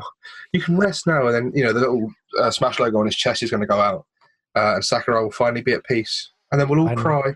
Oh, wow. Nah, I've been telling them he can rest since the last Smash Brothers game. Literally anybody. That was selfish of you, because now look, we've got Smash Ultimate now. I mean, how's that selfish, dude? Yeah, true. I mean, it just is. There's a whole team that makes this game. Sakurai's not the only person. That's true. I just can't believe that. I remember when just before Smash Ultimate was released at the E3, when he was like, "Oh, I've just witnessed all this stuff. I'm going to go back and keep working on the game now." And I was like, "Oh man, poor guy! I can't wait for the game to come out so he can finally get a chance to rest." And then no. He's been working on 5 characters, and he's going to work on 6 more characters. There's going to be another 2 years of this game. Yeah, some people just can't help but to work. Let me say this. My thoughts on it are the following. It very well could be the end of the Fighters Pass. It's a year away. It also could very well not be. They can change their minds. They can do whatever they want. So I mean, it's kind of less fun to be middling on some news things, but I'm pretty middling on this. It's just going to be what it's going to be. I think being middling is more accurate. 100%. Yes. The thing is, that's such a, sensationalism, sort of situation of is Smash Brothers over forever? No, it's not. It sold freaking 16+ million units, dude. Yeah, right. It's the best fighting game ever. They're not going to be like, all right, okay, we're done. Never going to make another one, dude. Never. We're finished. It's not happening. Not going to support this game anymore. Even if the DLC, again, Fighters Pass isn't even out yet, the second one. So it could be the best-selling DLC of all time. You really think they're going to be okay, yeah, we're done with DLC for this game. We don't want to do Fighters Pass. And then, I don't know. So it'll be interesting. One last thing. Go for it. I was going to say, Nintendo aren't going to turn down, or they're going to, at the end of, by 2021, they're going to go, where did this extra $300 million come from? And they're going to half people that own Smash Brothers bought the Fighter Pass, and we're like, do it again. Do the third one. I mean, and online, that might, there's going to be a number of people that, they'll keep playing online, but that's the whole thing. Having new characters is a reason to come back. So having more characters will mean more people are getting the online service and stuff. So John Cartwright says he's played the only way 200 hours of each character or something dumb like that. Oh my God. No, it wasn't. I think it was that bad. I think it was since the DLC started coming out, he spent 200 hours on the game, but that doesn't seem like a lot either. He's played a lot of the game because of the DLC. It's basically what I'm saying. I'm thinking a lot of people that are the same. Yep. But yeah, I think that this is like such a non-story, because especially when Sakura's like, I don't know if it's going to be the last one or not. Right, he always says that. He's been saying that since the first game. We're like, he's the least trustworthy person in this scenario, because all he's going to do is mislead you. So like, don't bet the bank on what Sakura says. Yep. But you can bet the bank that whatever. Atlus, I've just stopped trying with segues, because whatever. Atlus wants us to port peg for Persona 5? Question mark, maybe, which is like pretty obnoxious, if I'm being honest. The let's see. Okay, here's the quote specifically. Was somebody asked if there's going to be Persona 5 on Switch, and that says, while there's been no official mention of such things at the moment, IGN recently reached out to Atlus communications manager Ari Advincula and asked if it was time to give up on hope. This was her reply. I'm a strong believer in never ever give up on hope. You want what you want, and if you don't let us know it, we're never going to be able to make it. And that's the end of the quote. I don't know if that's... never mind, I'm not... Why would you do that? I was mad. I'm not mad anymore. I'm not mad about the whole thing. They didn't directly say... They didn't pull a Capcom and say, if you want this game, you better ask for it. No, they didn't. They're like, how else are we going to know that you want it if you don't ask for it? They're not saying... They're just saying, hey, do what you're going to do. Yeah, I think it's dumb for a community manager to feed it like that. Not by saying, buy the game, but by saying, like, never give up, it could happen, when, like, there's probably no plans. Because Atlus has said before there's no plans, but let's be realistic here. It doesn't matter what anybody says. The people that literally, in the worst sense of the word, port beg. It doesn't matter what anybody says. They're still going to ask for a port. Nintendo, people still ask for ports of Nintendo games on PlayStation. So like, I think it now with Dreams perpetuates that the narrative that, like, if we're toxic enough about it online or whatever, then like they'll do what we want, like the same, like if Luigi or Dante got in or whatever, that kind of thing. But so I think that's the problem though, where it's like it can, in the mind of those people, perpetuate that, but I think the thing that causes that to happen is that they don't make it clear what actually made this possible. Right. So like with the one of the more popular recent examples of this with Spider-Man, when everybody was like, put the Sam Raimi Spider-Man skins in the game or whatever. Oh, I'm sorry. Like, we can't. And then they eventually did. They didn't say this was in the works way before anybody was asking for this, blah, blah. It doesn't matter what you said. It does not matter that you were being toxic. We did. Because you were screaming at us to do it. It was already being done. Make that clear. So that's what perpetuates it, because it's not transparent enough with what happened. And the thing with this too that does make it a little less bad is that it was a response to somebody asking from IGN specifically, as opposed to like if it was a tweet that was like, hey, do you guys want Persona 5 on Switch? We don't really know. It's something like that would be worse comparatively, but like it's still, they're not egging it on. They're not saying the most PR-friendly response. Yeah, I'm fine with it. I think it could have been better. It could have been like, we're still, decide. I mean, whatever words they use, but we're still evaluating whether it'll be best blah, possible blah, scenario. Blah. We're stupid for not putting the game on there. Should have been there at launch. We're working on it. It's coming out next year. Right, exactly. Response that they should have given, which I think anyone that deals with this kind of thing that doesn't want to, rile people up and we have no current plans. That's literally it. There are no plans currently, because what that does is it says it's not happening now. Doesn't mean it's not going to happen, but not keep asking, keep hoping, because it just keeps. The hashtag that Fidel started just took off, and I muted it because I was like, I can't be bothered. We've done this twice, 3 times. We've done this for the last year and a bit of people asking for the game. And hey man, that's how we got Xenoblade Chronicles in the West, dude. It was but like, Atlus themselves being like, the P5S, news, and they did it like 3 times before it was actually, it's Scramble, it's not for Switch, blah blah. That has to be the worst job. Like the worst job has to be a social media manager for a franchise of any kind. I mean, especially for the ones that aren't communicative in the first place. Like, because it would be one thing. But even if you're more communicative, it's worse. It's worse because look at how much Pokemon talks about everything that they do. Yeah, and literally every. I guess communicative maybe isn't the right word. Just open, I think, is maybe a better word. But they are open. That's what I'm saying. I don't know. About it the whole time. I feel like they're open about the things that they want to be. But like, I mean, not to make a Pokemon and Temtem comparison, but to make a Pokemon and Temtem comparison, Pokemon, because it is what it is, they're only gonna talk about the things that they have decided to proactively talk about, which makes sense because there's too much stuff otherwise. Like, it is what it is. That's just how that works. Temtem, on the other hand, is a Kickstarter type game. So like they have to talk about everything. And so they have to be like fully open. Like the stuff so it'd be easier for that because you can why I'm saying what I'm saying as far as like the social media being the worst job ever, the stuff that people are mad about, they already explain the reasoning why they're not doing or are doing whatever. That too. So it's like Temtem is just like pandering at that point, and I think that goes too far when you're a major brand because they're like every Joe Schmo tweet. They're like, "Oh yeah, little Jimmy said that he wanted this, and we'll put it in there, dude. We take what we can get." You know, like. Joe, for a second there, because you talk about Temtem, I just forgot that I was here, and I thought I was just listening because I was like, "Oh yeah, they talk about Temtem every week." And here's me just like, "You want to talk about Temtem?" Listen to the podcast. Response. Get involved. Oh, we talked about Temtem like get involved. You talked about Temtem about 3 times, I think, because you always say the same thing. That's funny. There's only 70 Temtem. People expect so much more of Pokemon, but they're here, blah blah blah blah. Which is why I just zoned out for a second and didn't respond. I don't remember talking about Temtem for any. You've done it with Ian when Ian played it. You've done it the week after when Ian wasn't there, and you're talking about Temtem. You've done it a couple of times, at least twice.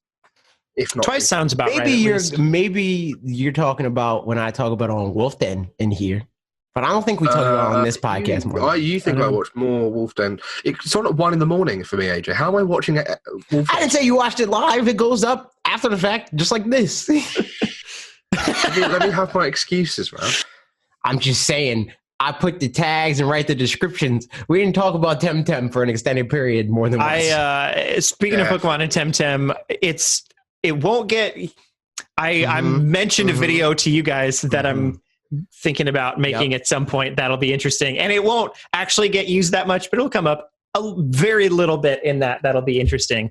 Yeah, we'll see. I thought you were segueing into the next day. I'm like, how? No, yeah. But how would I be segueing? I don't know. That's why I was attentive at that point. I was like, how's he doing this? How am I doing that? Yeah, I'll tell you how it happens by porting it to the Switch, just like The Legend of Zelda is going to port all their games to the Switch.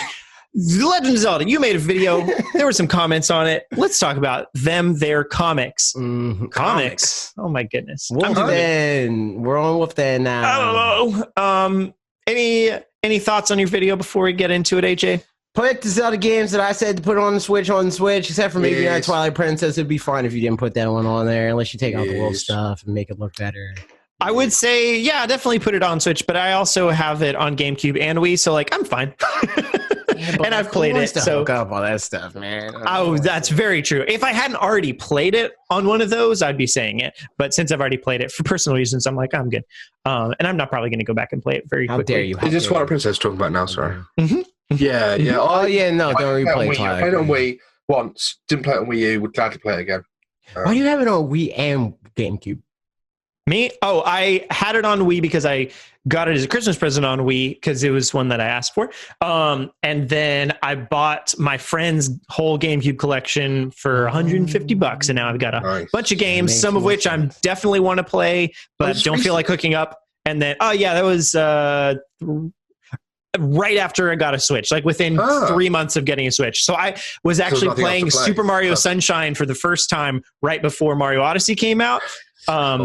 Yeah, so that was an interesting time. Yeah, man. So you got to see what a good Mario game feels like before you start playing a bad. No, I'm joking. I like both those games. Oh, AJ's eyebrows just lifted off his face. I thought I was about to get killed. Also, in that order, though, you were saying, I was like, where's this going to go? You were also saying whether you realize it or not. Mario Sunshine was the better game. That Sunshine was a better game. Yeah, was that the intentional. Okay, cool. That was the Cool. intention. That's why I was like, it made so little sense to Parker that he just started some drama, man. misunderstood Some drama. Do you know what I mean? No, Sunshine. Okay, controversy, man. Oh, crazy. Engagement. Quick thoughts on Sunshine. Parker's going to say something stupid now. Continue to go. The pacing was, or the fact that the way that you get the stars in each, or the shines rather, in each level, and like you had to get the 7th one, the one with Bowser Jr. before you could go on to the next level. That wasn't very well paced out, as opposed to like Mario 64. Yes, exactly. Where it's like you can just get however many you can get in the levels that you have access to, and then you can move on from there. I think that was a better way of doing it. That was one thing that I was like, how do I get to the final boss? It's not a number that I get and then realize like, oh, it's just I gotta get like the 7th out of 8 in each of these worlds. So like that was like kind of poorly done. Job of you get a bunch of them, you go, cool, look at the time, off I go, you go. Whereas, I remember a lot of Sunshine was you jump in there, you do the thing, you get kicked out again, you jump in the thing, you pick. 64 does that part too.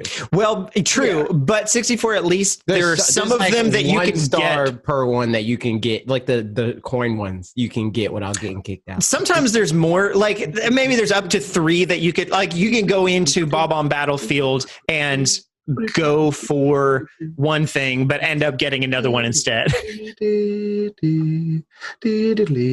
thought I was giving some Mario Sunshine background music to your conversation, and then I just started jamming out, I pretty often just go into like in public. And side note on that, I realized at some point, no, but also specifically the Super Mario 64 main theme or whatever, the drums in that are not sequenced. I think they were like played in maybe with the MIDI drum kit and they didn't quantize them. Long story short, the drums are offbeat a lot of the time and it's annoying. And I noticed it and I'm like, I wish I'd never noticed that. Parker just said quantize. See that? That just but quantize just it was like a sonic boom. It's a thing and it made me sad that I realized, but it is what it is. It's fine. Yeah. All right. I hate when they don't quantize drums and. Yeah, I just quantize your life, man. Just first thing you do when you wake up in the morning, quantize. Yep. Quantize all the things easily. Like 8:30, you're like, I didn't quantize this morning. I didn't quantize. And then you're just out of sync all day. You just have to play your own drums. It's like a early Bob stream where you clap. You're clapping half the day trying to get life in sync. We love clapping. So does Travis Tucker, who said on your video. How do you know? You've never met this man. He's about to talk about it. He says, I love to quantize. And honestly, I'd love anything Zelda. So getting into the actual comment. Travis Tucker says, honestly, I'd love anything Zelda. The Wind Waker is a fave, and I loved Twilight Princess. Never got to finish Skyward Sword, so that would be a welcome port as well. As far as a 2D remake, I would rather leave A Link to the Past alone because it is perfect, and would rather see the Oracle games redone in the vein of Link's Awakening. That's fine. I'm in. I'd be down for... Because the SNES games hold up. Game Boy games don't hold up as well as SNES games. So I'm in. That's true. The Oracle, I played Oracle of Seasons, haven't played Oracle of Ages, and I very much loved Oracle of Seasons. I've not played any of the Oracle games, haven't played A Link to the Past.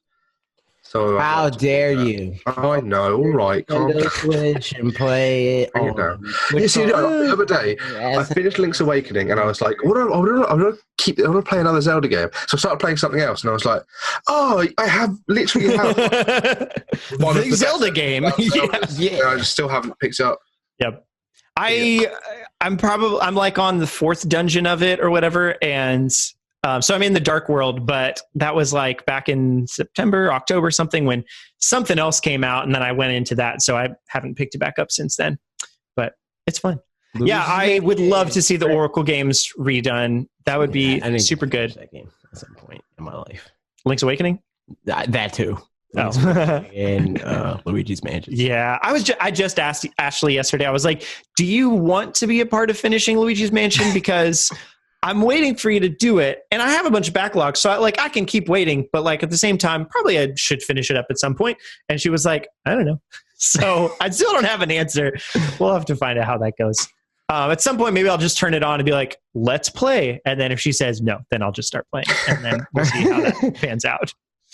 So next comment from Derek Lawrence says, the great Nintendo Direct drought of 2020. The biggest headline of the 2020 decade. I know people will take this the wrong way, so FYI, this is sarcasm. Disregarding that last sentence, how dare you? No, it makes me. I do think it was funny how people were saying like, "Oh, Nintendo have been so silent. There's been such a drought," and it's like we had 2 directs in January, like a week apart, just because they weren't. Yeah, but they weren't the January direct. Everybody knew that was going to happen. Everybody was so sold that we were going to have a Nintendo Direct in January that was going to tell us our entire year, and it was going to happen January 12th, and everybody knew, dude. Everybody was positive. You heard it here first. I think we're going to get a general direct on Thursday the 27th at 2 p.m.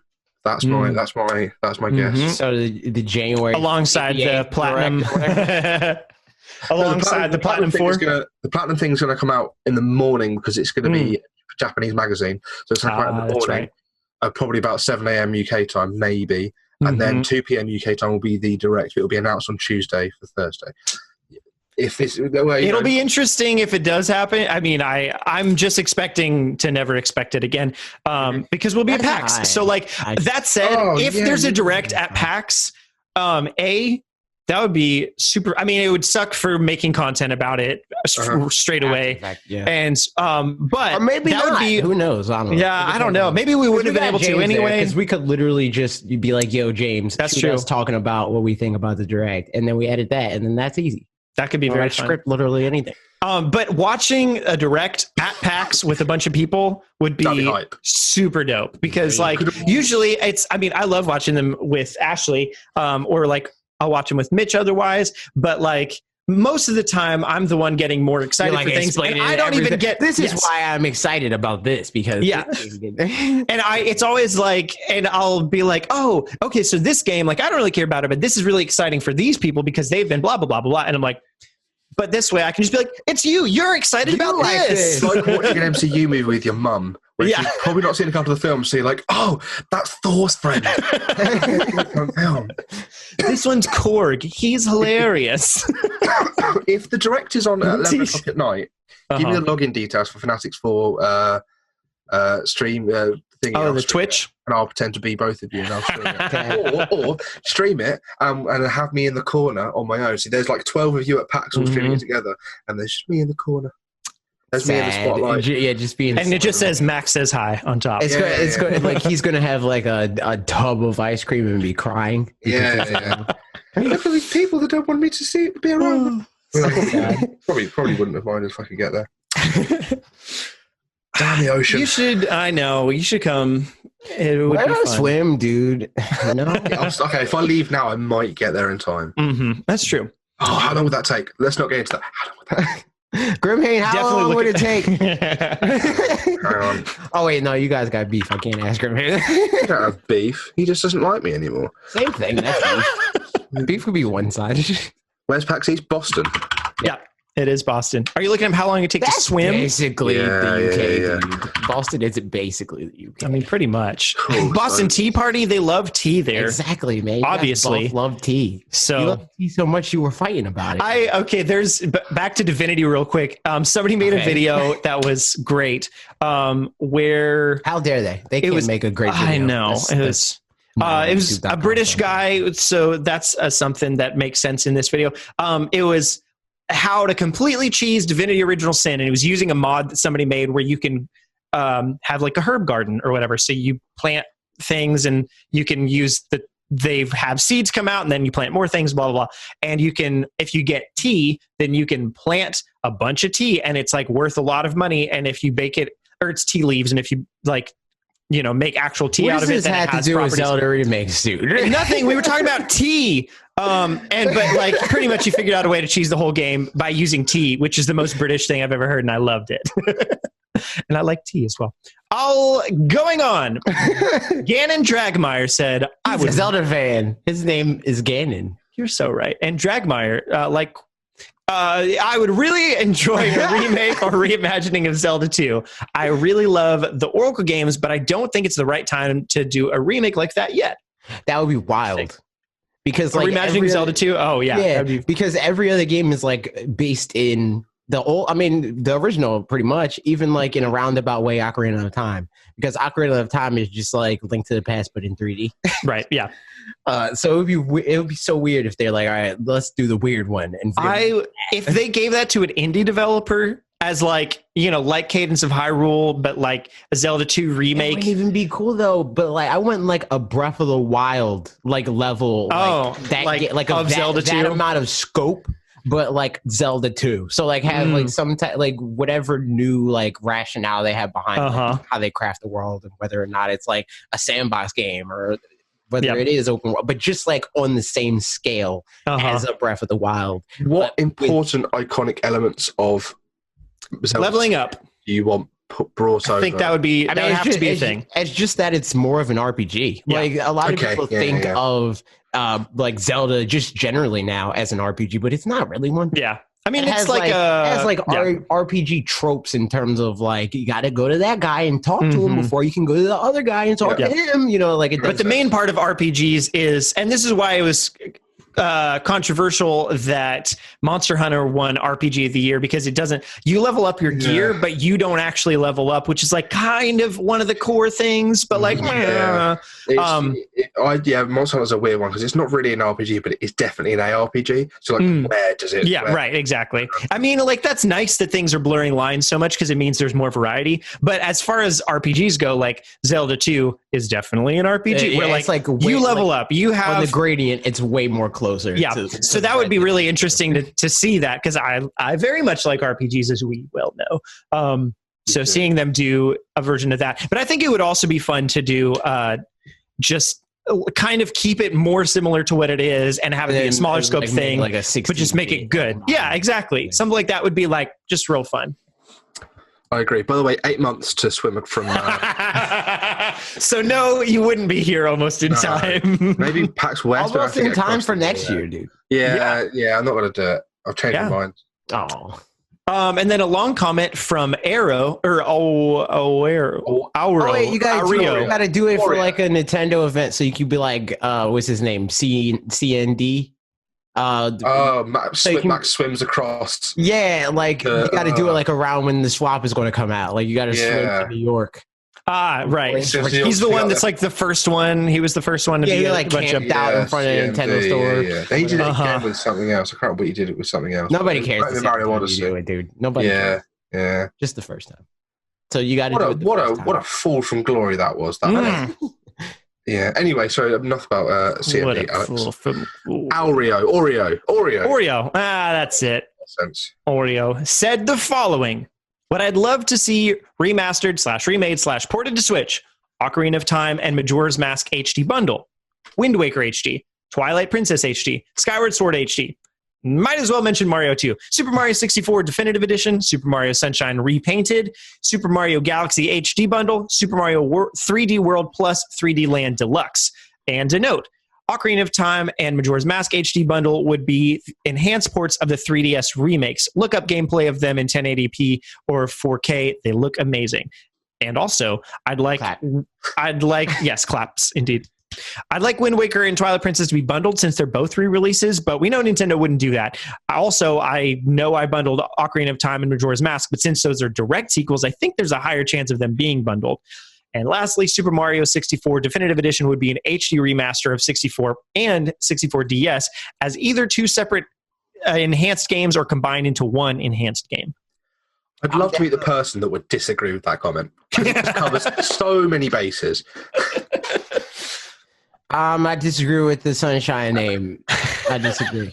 Repainted, because naming it repainted just makes me think of Color Splash. Or Splatoon. Dude, that's a great game, dude. Good game. That's all of these.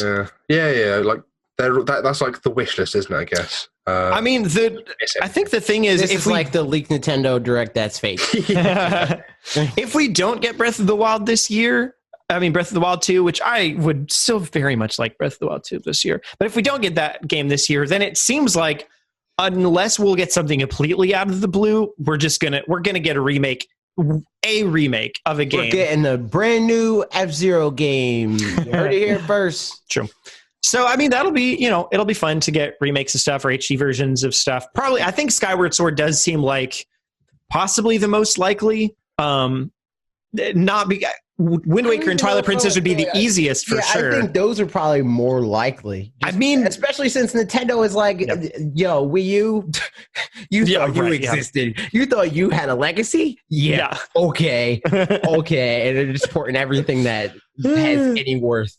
For some reason, YouTube recommended me a 4-year-old fanatixfour video that was Logan going over the top 5 Nintendo consoles. Oh yeah. Which was a thing. And the number 5 was the Wii U, which I was like, it's really funny now because it has no legacy at this point, which is just funny. It's sad. It's funny and also a shame, but yeah.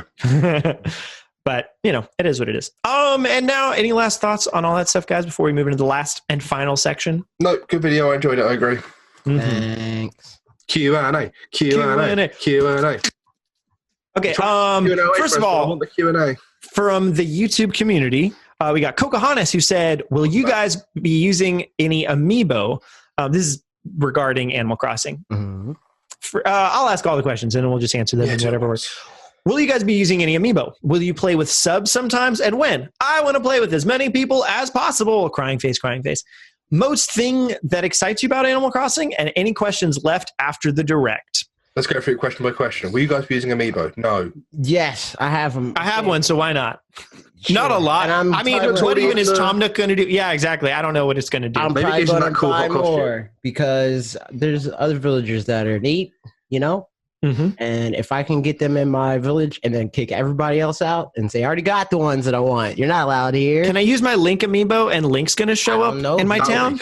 That'd be cool. But that's what I've mentioned, that if I could just freaking play this Splatoon like an Inkling, that'd be dope. Yeah, that'd be cute. That would be funny if they had defaults of those characters like as villagers or whatever, just like this squid, a Link looking villager. He's gonna be a wolf, dude. Obviously. Yeah. So right. I've got like a bird. So I've got I've bought amiibo in the past. I bought some for a birthday. So I'll probably have a lot to scan in. So yes, I will use amiibo. I've changed my mind. That is a good question though, because it's Nagami and stuff from Splatoon. I wonder if they'll have any squid, like you said, squid Easter eggs or whatever, of like a squid character that's like obviously supposed to be, from Splatoon, like have like an Inkling that's just straight up lost. Yeah, exactly. Like, how did I get here? Oh, they got even though that's kind of messed up because like Inklings are like they get hurt by water. But I was going to say if they were like one of the castaways, that Inkling would be on death's door if that was the kid. Like, he's freaking washed up and then so sad, like getting ready to die. They wouldn't. Yep. The next question was, will you play with subs sometimes and when? Yeah, probably. I know a few submissive people. Definitely would play with people in the Discord at some point. Mm-hmm. Yeah, I agree with that. I don't know what that's going to look like for me specifically, but it'll be what it is. I think the one question, this goes to a question that somebody asks later. I can't remember who asked it, but we'll get to it. We'll get to it later. But as about whether we'll let people be best friends with us and stuff like supporters and that kind of thing be best friends. The only question for me is whether Ashley is going to play it as well or not. And if so, we'd be sharing a town. And if that's the case, I'm not going to have anybody else be able to do stuff to her town. Because for example, if it's the only game she plays, I'm not going to let other people change it other than the two of us. But that said, you're going to have to update your housekeeping. I know Ashley. Tell Ashley I wouldn't be a best friend. She already knows. You can have to update your housekeeping and be like $5.99 or $4.99 a month. You get Switch emotes, game time with us. $299. I mean, it's kind of like at least I figured it. Mm-hmm. Like we play games with supporters when they want to, dude. If there's enough supporters and I got time, and they're like, "Yo, AJ, you trying to play X?" I'm like, "Yeah, let's do it." I'm not doing anything right this second. Yep. And also on the days where we predetermine, because I do it at least once per week. Mm-hmm. And I'm usually like, hey, when are as many of you as possible available at the same time so we can play for a few hours. Anytime throughout the week. I'm open to suggestions. You know, it doesn't always mean that I'm going to be able to do it. But this is true. That pretty much guarantees that you'll be a best friend on my Switch, and you'll be able to see if I'm playing something. And then you can be like, yo, are you playing with friends or somebody else playing your Switch or whatever? I want to play. And I'm most likely going to be like, yeah, come on, let's do it. Indeed. Let's do it. The next question was most thing that excites you about Animal Crossing. We already kind of went over that. Yeah. Thanks for asking, though. And then any questions left after the direct? Good question. Questions. Oh, the amiibo thing. I want to know if any other amiibo are going to be supported. True. And also if they're going to announce new amiibo.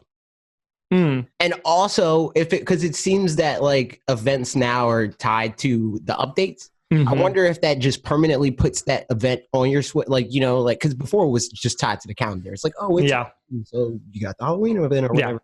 I wonder if that will just like, at some point, because maybe they want to do different holiday events for different years or whatever. Like Overwatch does, maybe. If like the final update just makes it tied to the calendar, you know, like if they're like, all right, this is the last probably update over the internet, but in the future it'll just be this event. So like if they stop supporting this game in 2026 or whatever, in 2027 it'll just be the same event that they had from 2026. Yep. Or even a rotation of the ones that have already happened. Something like, I bet that's the case. And I bet that like even if you theoretically can time travel in the game, I have a feeling that if you time travel to Halloween, but they haven't given the patch with Halloween in it yet, it's just going to be October 31st and look like fall. Right. But not you know, which I don't even know if you can time travel specifically. Sounds like not. That kind of seems like confirmation that you can't. Like that seems like something that seems like them putting their foot on the ground. Like no, we don't like this. Can't time travel. Yep. So that'll be interesting. I don't know. Yeah. Do you have any other questions about things that you want to see, Max? I want to know whether, as someone who doesn't own a 3DS Animal Crossing game, I can do a little bit of pixel art, take a screenshot QR code and put it into the game, or will I have to get a copy of one of these two games and then do it through that? Well, it sounds like you could probably do pixel art in this game as well. Maybe this isn't answering your question at all, but like it sounds like you could do it in this game, or if you already have some from the other games, you could, if that's the case, get QR codes. It seems like I could get your QR codes as well and scan them in, and vice versa. Why do you think I'm going to give you my QR codes? Why do you think I'm going to start sharing my QR codes? I mean, Parker said hi, so I thought these are currency. Never is that currency enough ever again? Parker, please say hi, Max. Please.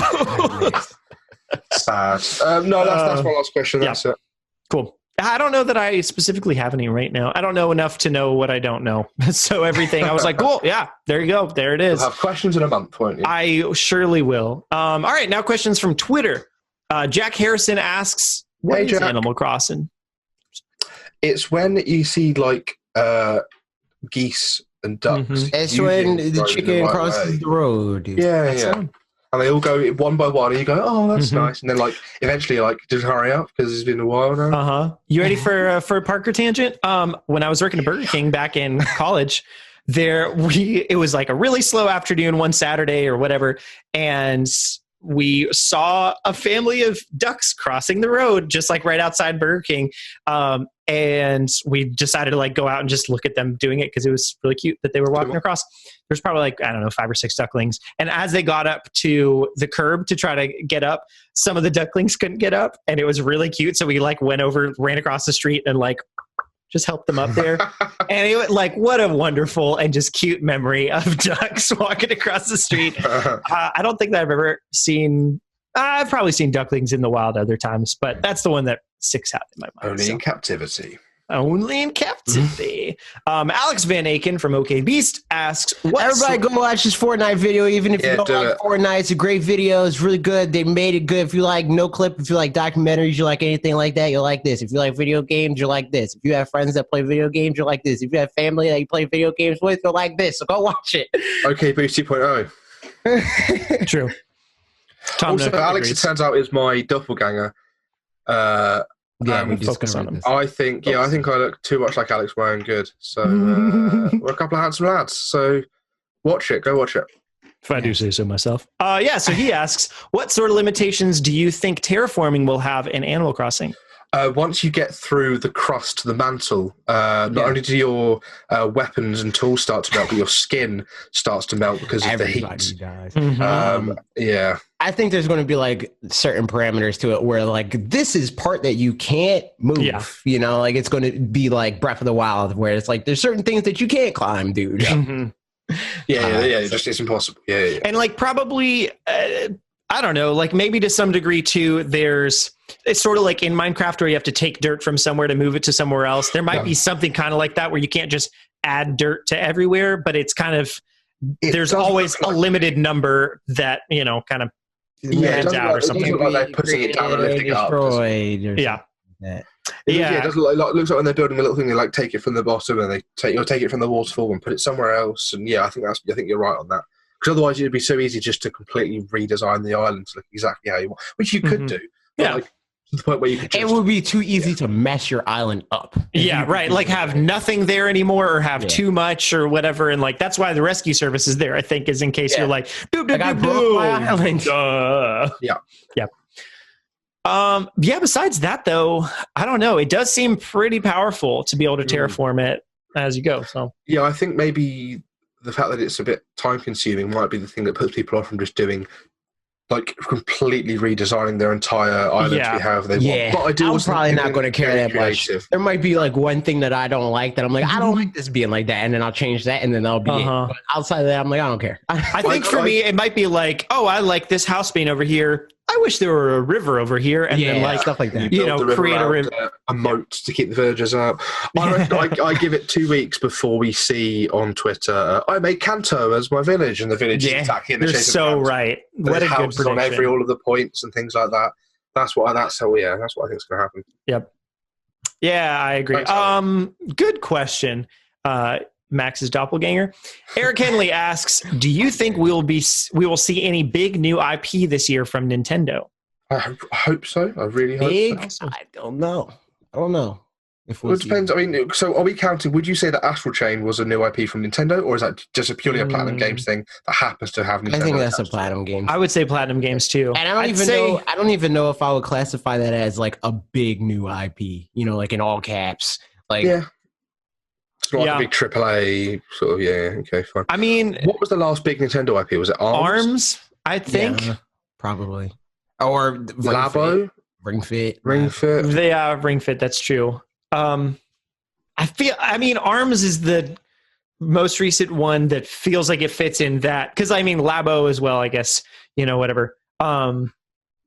It feels like we're due for one, if for whatever that's worth, every 3 years or so. That would be interesting to kind of trace back and see when the newest ones are. But also they have ones that like become bigger sometimes. So like the stretchers, whatever, is not anything big right now, and probably won't necessarily be anything super huge, but it could, if it had done well, it could then become something bigger. But I don't know. I'm not sure that's necessarily Nintendo either. It's developed by the same guys that made. They just published it then. Little Nightmares, Right. Yeah. I don't think that seems like a what is that game called? Oh, Snipper Clips. Yeah. How did you know that was exactly what I was thinking about?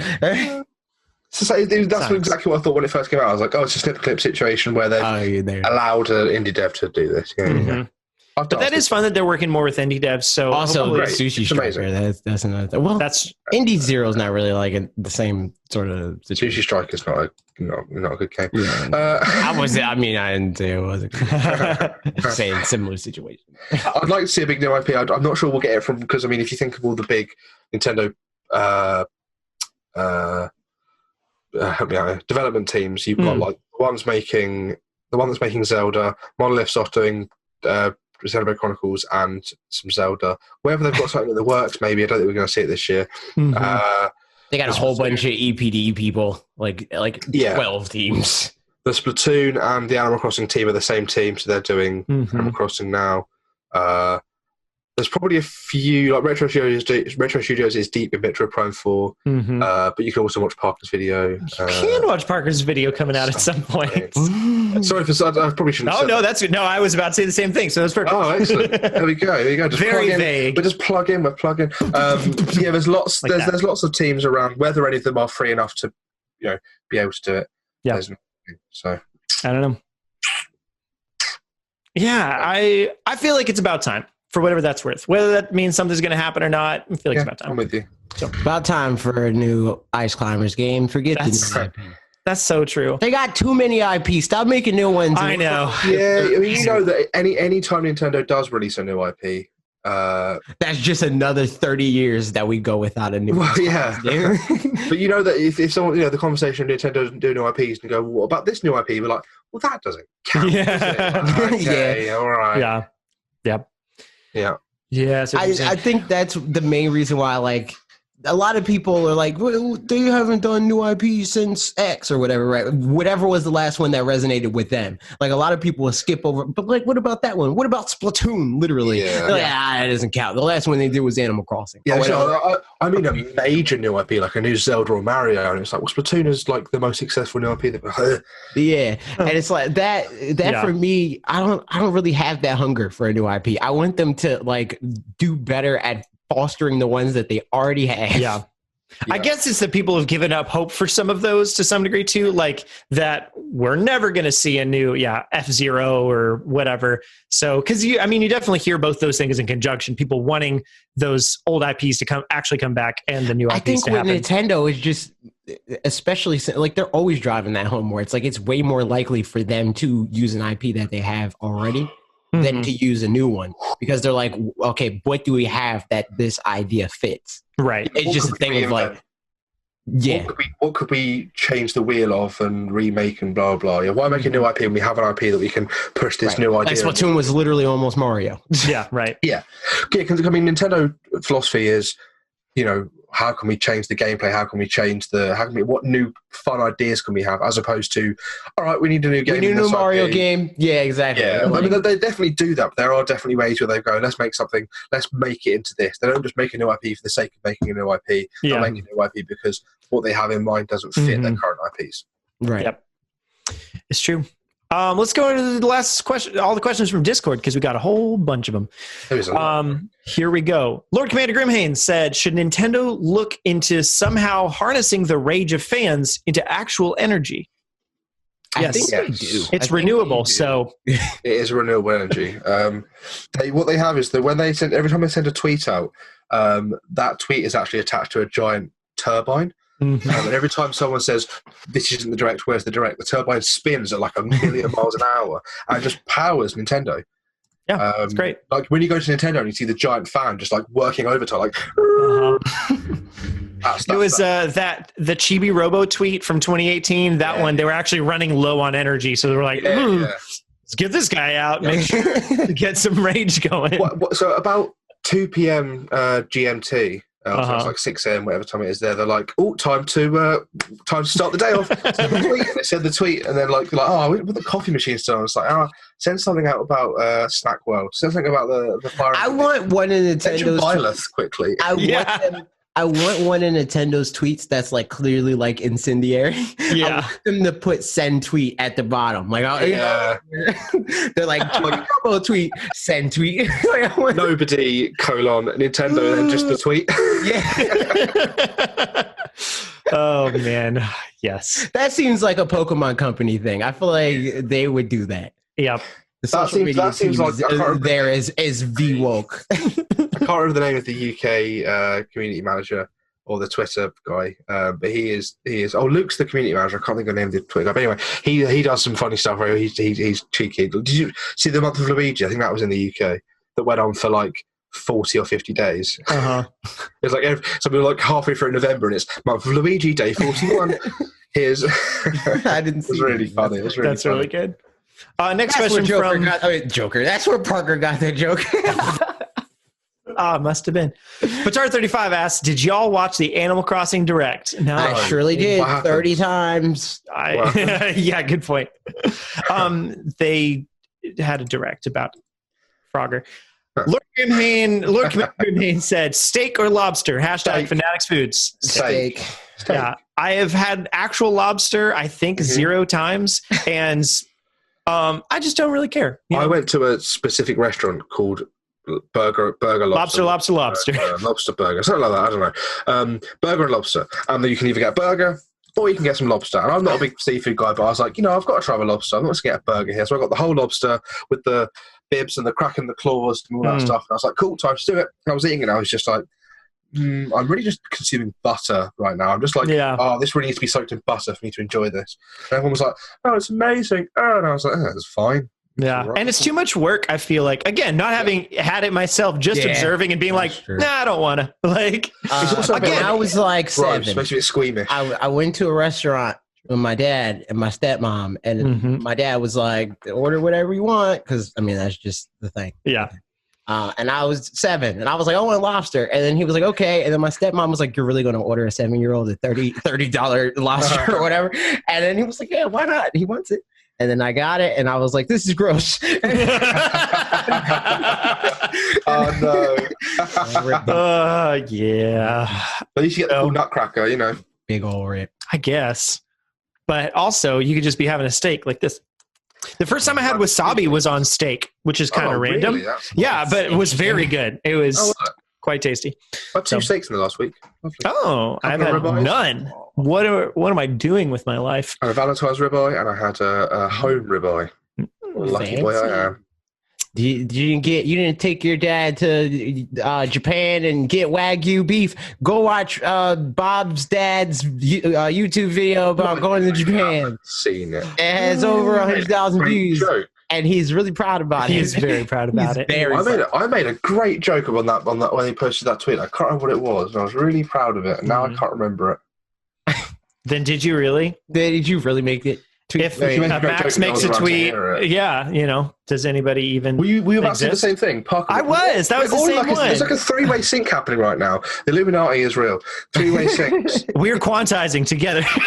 Oh my God. I feel quantized. I always quantize, dude. I never forget to quantize. Cowboy D5 says, how do you envision your town layout in Animal Crossing New Horizons going? I have a question for you, Cowboy D5. What happened to the other 4 Cowboy Ds? Maybe here's my thought. Maybe it's actually my search history. Oh my God. It's a family-friendly podcast. I love it. That was like a Pixar joke, though. It's fine. It's fine. Yeah, exactly. Everybody's head that doesn't already have their head there already. I was thinking maybe it's a Mighty Ducks thing, and there's Mighty Ducks D2, D3, and they just he killed off D4 and then switched the team name to Cowboys, and now it's Cowboy D5. There we go.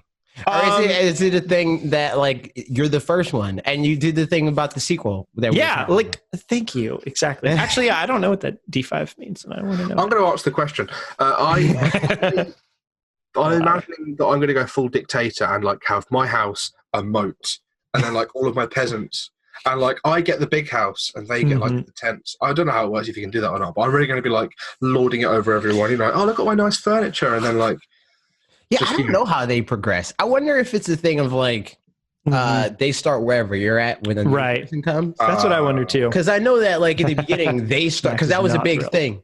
It was share the wealth. Right. It was like a big thing when they first like announced it that it was like everybody starts in the slum just like you do, dude. Everybody gets a tent, and then.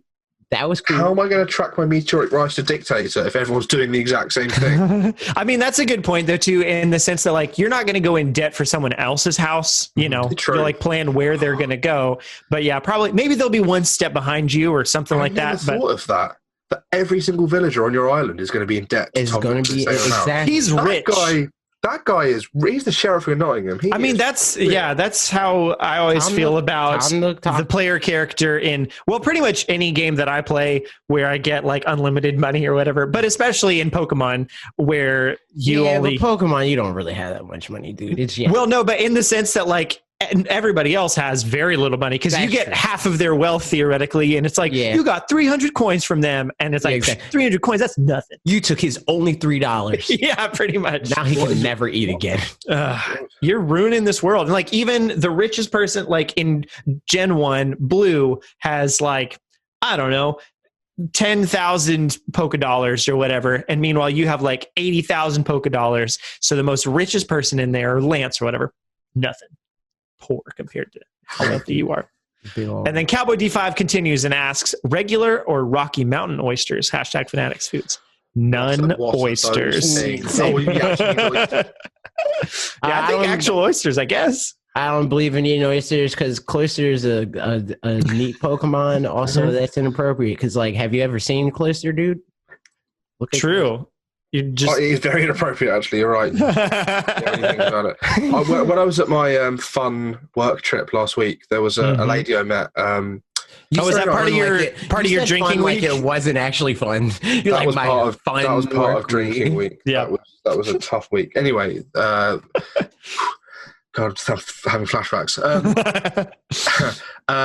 She said that she liked oysters, but didn't think she liked oysters for a long time and only ate them out of politeness because she must have had a lot of oysters where she lived because she used to chew them. And apparently you're not supposed to chew them, you're just supposed to go, open your gullet, and you just go down in one go. But she said she was chewing the oyster. Yeah, because like it's the flavour, like it tastes like the sea, whereas she was like she was just chewing on this like horrible bogey textured thing and was like, I hated oysters, so I realised you're not supposed to actually eat them, you just like when like you get like it's such a good noise. We should do that for like 20 hours. You get like a jelly pot, you just go like in one big go. I mean, I get the idea, but again, it seems like for me, that kind of defeats the purpose of food. Kind of, a little bit, you know? There's a dessert in the UK, you might have it in the US, called creme caramel. And it's like, I think it's probably close to like flan or something. It's like a custardy jelly with like a with like a thin sweet syrup. If you hit it with your spoon. Oh yeah. And you, So it comes in like a yogurt-looking pot, like a tall one. And what you're supposed to do is you can either eat it out of it like that, or what you're supposed to actually do is open it, put it on flip it upside down, like a little seal, and you peel the seal off, and it comes out. Right? Do you have them? No, but yes. I mean, no, we don't have them here, but I've had it. Okay, right, yeah. So the fun game of that is where you hold it, like you get your mouth perfectly ready, and it's like, and then nobody screenshot this, and then you feel 100% screenshotted. Just be ready for tweets. And then it goes, and then you either you just chew away and you have a good time, or you just like, and the plate's ready for you, and What a fun time. It's been a fun Fanatics Foods. Yeah, I've never had oysters. And if I was ever somewhere where someone was like, I got you these oysters, try these oysters, I'd be like, yeah, sure, why not? But never has that happened. And I'm not going out of my way to try them. Yeah. Because it's kind of gross a little bit. So Rocky Mountain oysters sounds like I should like. I thought it was ice cream. I thought you were talking about ice cream. You got me excited for a second, and then you said oyster. I was like, nah, man, I'm out. Regular or Rocky Road oysters? Chocolate oysters. Regular oysters sound like smooth and gentle and boring, whereas the Rocky Mountain oysters. Rocky Mountain. You gotta be a man. That was good though. You did a good. You did a good job. Did I? Yeah, I thought so. Did I? Yeah, there you go. Excellent. Max is exclusively proud. It's always listen to the podcast. Heads up, and just for mostly, I'm on strike. I'm not listening to the podcast until they have mostly for Steve. Oh no, hey, you can listen away then because Pete's asked me at least one time specifically if I can be on. But you haven't been on it. That's what I'm saying. I was just talking to him about making it happen. Don't blame you're actually on mistakes. Yeah, 100%. Don't blame me for my mistakes. Finish your sentence, Bob. I blame them for Steve and Pete try to do each other's accents, and it is glorious. Cool, blimey, governor. Like, yeah, exactly. Yeah, I've heard Steve like try and do his American accent, and then he just gets halfway. He's like, "I'm not doing it. I'm not doing it." It's so funny to me. I enjoy it a lot. All right, next question from Rock and Val said, "What are some of your favorite villagers and why? And have you thought about what your house will look like?" I don't know the names of any of the villagers, and my house is going to look ominous. I like Captain because, like, when you're in his boat And you're just like, all right, shut up, dude. He like gets offended. He's like, did you really just skip my song? Like, he's a great. I'm going KK Slider for the obvious reasons. He's also cool. So there you go. Him too. He's in Smash. You learn any more KK Slider every songs? weekend? I started. Yeah, somebody. I can't remember who actually. Somebody responded. Just do that on the end card. You should just do that on your end cards. Yeah, like, just like whatever game you're talking about. Just do yep. that. Yeah, that's an idea. I actually almost put up another video of a different Animal Crossing music related thing, but have I'll tell you about it, AJ, afterwards, because I have a question too. I don't get to know. Well, you get to know, but you have a party or whatever. Okay, so I was have a tea party. Yeah. He's going to Boston. I think the barbecue is just about to be lit as well, so quarter past 11 is probably fine. Yep. But yeah, I almost did another one, but there were some sort of technical difficulties, so I don't know if it's going to happen. But yeah, somebody suggested Bubblegum KK, and I started to try to learn it, but I haven't. I just only took 10 minutes to do it so far, so it'll happen. I believe. I sent to Ella your tweet of you doing it, and she was like, "That's the song I sent him," and I was like, "Oh yeah, that is the song you sent." So she feels like she had some influence on that. She did have some influence. She did a very good job. Yeah, actually, no, that's a good point, because I remembered it from that. I was like, I couldn't remember if she sent it or I found it during that time, but 100%, if she sent it, then she has all of the credit for me knowing that song. Girl. Should have put her. Well done. Well done. Quite well. Now you got to send him an email. Oh yeah, there it is. And ask him to take down the tweet. Or credit you. DCMA or DMCA. DMCA? Yeah. DMCA because of the DMC jokes I made. Yeah. True. DCM? I don't know. Yeah. Next question from Lord Commander Grim Haynes said, "Is it?" I almost put this in the actual news bits, but saved it for this question instead. Is it just a game, or is the most important thing ever for everyone? What? Or is it just a game, or is it the most important thing ever for everyone? And if you disagree, you're lazy. Ninja is just the worst. He's just such a terribly unlikable, horrendously boring. Every time he's on something and he gets up on his little stage and he's like, "Time for me to do something that Ninja would do," where he's like, "Let's break the record for flossing," and no one's doing anything. Where he goes up at the Game Awards and he's not even wearing a tie. And he's just got his top button done up and wearing a suit, and he's just saying boring things. There's nothing interesting about him other than the fact that he plays Fortnite. But for some reason, he's so big and he wears those stupid bandanas. His hair is... And he's racist, and he's aggressive, and he's angry. And the only reason he's saying it's not just a game is because he was unreasonably angry when he said it because he probably just lost. And someone said, "It's just a game." He's gone, "Just a game? You think I'm mad? I'm not mad. You're mad. You're the... You're the lazy idiot." Max is literally about to die on this hill. It's so funny. I'm very much so in the I don't care category of this whole scenario. Like, because like, just in the same way that like, no, Ninja, you're wrong. It is very much so just a game. I think, or can be, like I can't necessarily fault anybody for being passionate about a game. I think that you can go too far on one way or the other, or one side or the other. I think that people are being hypocrites by getting so up in arms about this tweet, because it's just a tweet. Who cares? I don't care how many followers. It's not just a tweet, all right? It's not just a tweet. People think it's just a tweet. Imagine telling Drill or Lady Gaga it's just a tweet. It's just, you're so close-minded. I don't follow them either. Like, I think that people make influencers, celebrities, whatever, they make their words matter.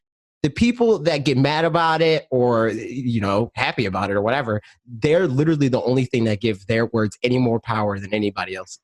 So for you to be like, "Oh, Ninja has this many followers, so he's influencing kids and blah, blah." It's like, no, he just said a thing. If they choose to believe that, then that's on them for being stupid. It's a very stupid thing he said, though. It is. Ninja, more like massive loser. Am I right? More like... I'm going to drop this expensive microphone.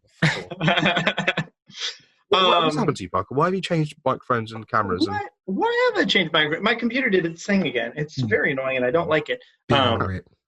Good thing that we're not recording. I know, right? I'm very happy about it. It makes things a lot less pressured, and it has always a backup. So I probably sound worse right now. Sorry, everybody. Yeah, you do, but it's fine. Everything's fine. We're pretty much towards the end anyway. Yeah, Ninja things. You guys were saying something. I was going to respond to those, but I can't remember what I was going to say to that stuff. But here's my take. Just whether he's influencing people or not. I think for like the actual kids that are watching him, like parents should probably vet whether or not they're fine with whoever gets watched by their kids in general. Like that's just a good thing to do. Yeah. And he's definitely influencing the kids that are watching him, right? The younger ones, because they don't. That's just how brains work. Like they don't know any better to not right. But I don't think that's his job to. No, to yes, that's he had a thought, just like any of us. We don't put hours and hours into every tweet that we ever put up. You know, right? Exactly. Like sometimes just spur of the moment, I'm going to say this dumb thing and see what happens. Yeah. So, but I will say, kids stuff aside, like just the take in and of itself. I think here's the very, middling and reasonable view that I think just makes sense to me. Like, it is just a game, A. B, he can be as mad as he wants about the game. That's totally fine. Be mad, whatever. Saying other people are lazy for playing games the way that they want to, like, if they're also competitive players, then that holds some more weight. I think it fully depends on the context, because for people like us, even though, less so for us, we're on a different gradient, because I think that we can't necessarily 100% be like, oh, I can't finish this game because it's just a game. You know, if we don't finish a game and we don't know anything about games, channel dies, rip. Yeah. But like for most people, if they're just like, I don't care that I lost, whatever, or like that sort of thing, that's one thing. But like I think that it can be a crutch if you are a competitive player and you lose or whatever, and you didn't win the tournament, so you don't eat this week or whatever. Yeah. You got to be a little bit more driven than that.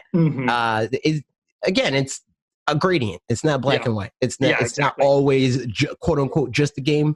But a lot of times it is. Yeah, right. The people that it's like, because for him it is also just part of his career. So that's a thing. Whatever, you know. Yeah, and like competitive player. He's not a competitive player, but he still has to be good. Yeah, you know, I'm not a competitive Smash Brothers player, but if I get freaking washed, I'm going to hear about that for months. If I go on literally any stream and somebody 2-0s me and I didn't get one stock on him, I will never not hear about that. And then you reply, it's just a game.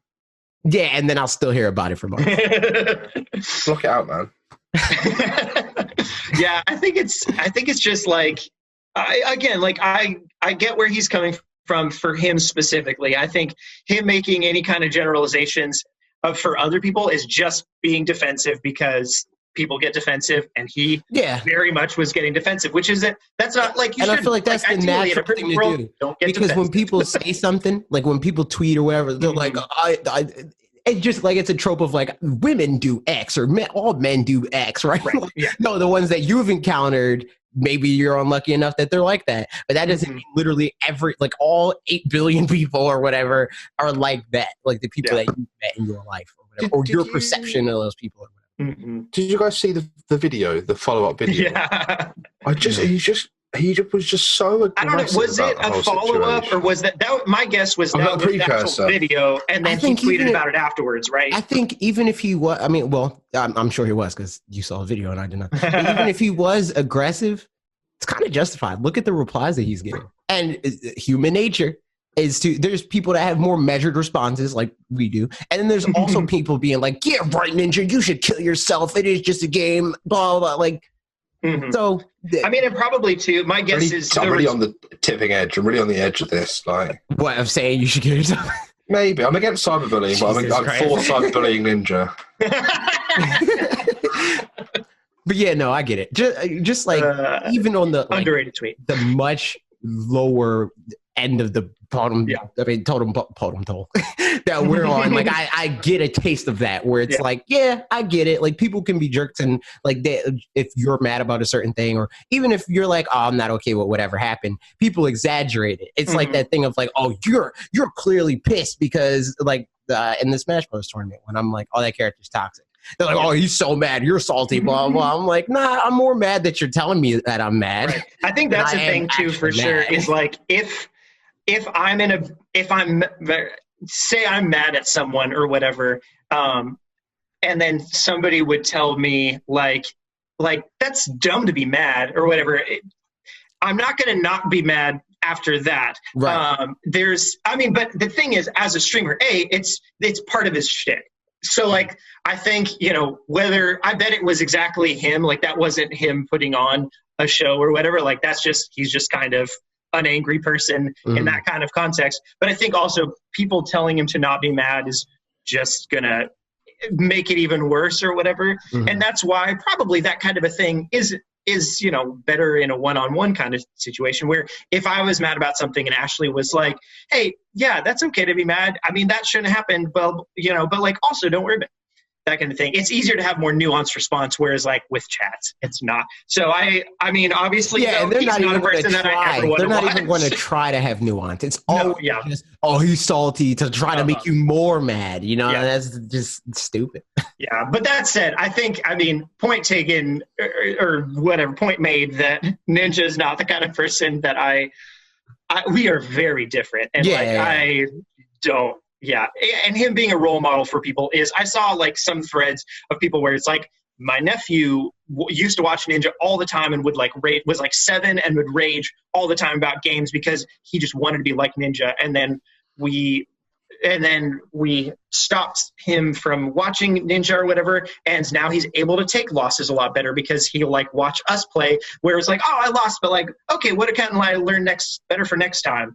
And but I don't think that's his fault. It's not his fault, no, but it's like, I think parents need to do their due diligence in any case, and just be like, yeah, we're fine for our kid to be influenced by these kinds of personalities. Or even just not influenced, because not every kid is going to take that as like, I want to be him. Some people, like, I would say most people see how Ninja is, and that's why like the angry gamer is like a trend, and like there's a lot of popular channels like that. They don't take them as like a role model and say, I'm going to be like angry video game nerd, like I'm just going to, or angry Joe or whatever. And I'm just going to be angry about every game. And I'm going to say everything. Being angry is entertaining. For a lot of people. Exactly. Yeah. They see how ridiculous it is. One last thing on this, and we can move on to stuff, but is in my sociology class in college, we watched a video on, hip hop culture and how older hip hop culture, there was like an air that you'd put off that you were super hard or whatever, but then really behind the scenes, like these rappers would be hanging out and be like, oh yeah, we pretend to have beef, but we're just like, that's the persona or whatever. But then it was interesting that like the next generation only saw that from the outside and was like, oh, I have to be like this or something. And so like, that's interesting how like, if you don't have the full context of like, this is a show, it's a performance, and I'm watching a performance within, the angry gaming nerd kind of angry gamer nerd, whatever kind of thing. I think it's important to be able to see it for what it is and not as like, this is the right thing to do. Yeah, like, otherwise, I need to be. You're going to be a difficult person to be around. I swear Grimhain knew I had somewhere to be, so he just put in 3. We've gotten so many more questions from Grimhain sometimes, and if you need to leave also, Max, you can feel free to leave, and we can finish. I'll have to dip out. We've only got 3 questions left, so let's... Okay. We'll finish them up. Continuing on, Sorry T asks your favorite chili recipes. White chili and the kind my mom makes. Any without beans, because I don't like beans. Get them out of here. The one that's got the chocolate and the red wine, and the one that I make that's got chocolate, red wine, and all the chilies in it, and it takes forever. So it's like 6 hours to make. The kind on the Doritos, dude. Oh, yeah. Oh, man. Now I want them. What are you doing to me? I need to... I'm being an influencer, dude. You're so true. We need to get money from Doritos, at least for getting each other to buy chips, if nothing else. Yeah. We already answered this question, but will you allow supporters to be best friends in Animal Crossing with y'all? Yeah, man. Supporters are already my best friends. Speaking of that, I got to make Sardi my best friend on my Switch. I thought he was, but I guess he's not. But I'll make him. There it is. There you go. Long Chris asks, what's your favorite phone game? I personally haven't played a phone game other than Pokemon Go in a year or so. I recently, or for a whole long while, I've had a game called One More Brick on my phone, and it's just a little breaker kind of game, and it was a good one that fit on my phone with only 8 gigs. Yeah, or just 16 16, gigs, whatever. 16 gigs. Yeah. So it's just like that. Game Dev Tycoon. That game's cool. There you go. How See, fun. that was a I bad. like this one. I've played this one before. Yeah. Yeah, so it's a good time. Otherwise, I mean, like I've had other games that I enjoy playing, but this is just one that's easy to only spend a little bit of time on, but have it in case I need it. Also, like 2048, good. 2048 is Yeah, it's a classic. I got a little too good at it at one point, so like. It's boring to me now. Yeah. All my tiles are 7. I am probably gonna have to call this, lads. It's been a lot of fun. Thanks for having me. Burgers and sliders, popcorn, and purple. We'll understand that as time goes on. Yeah, we'll edit that in. Thanks for having me, guys. Find me on Twitter. Find me on LootPots.com. Enjoy all of our content, and shouts out to everyone. Mm-hmm. Good deal. See you, broski. Have a good time at the barbecue. Thank you. See you when you swim the packs, 2021. In the middle of February. Oh, yeah, I'll get in the pool now and out of the pool, the sea. The pool. That pool of the ocean. Right, good night, everyone. All right, see ya. Okay. All right. Just us, me with my janky video and you with your normal kind. Yeah. Yeah, we only have a couple more questions, 2 of which are Fanatics Foods. Hot dogs and corn dogs or burgers and sliders? Why do I have to have... Why? I mean, burgers and sliders, I guess. Yeah.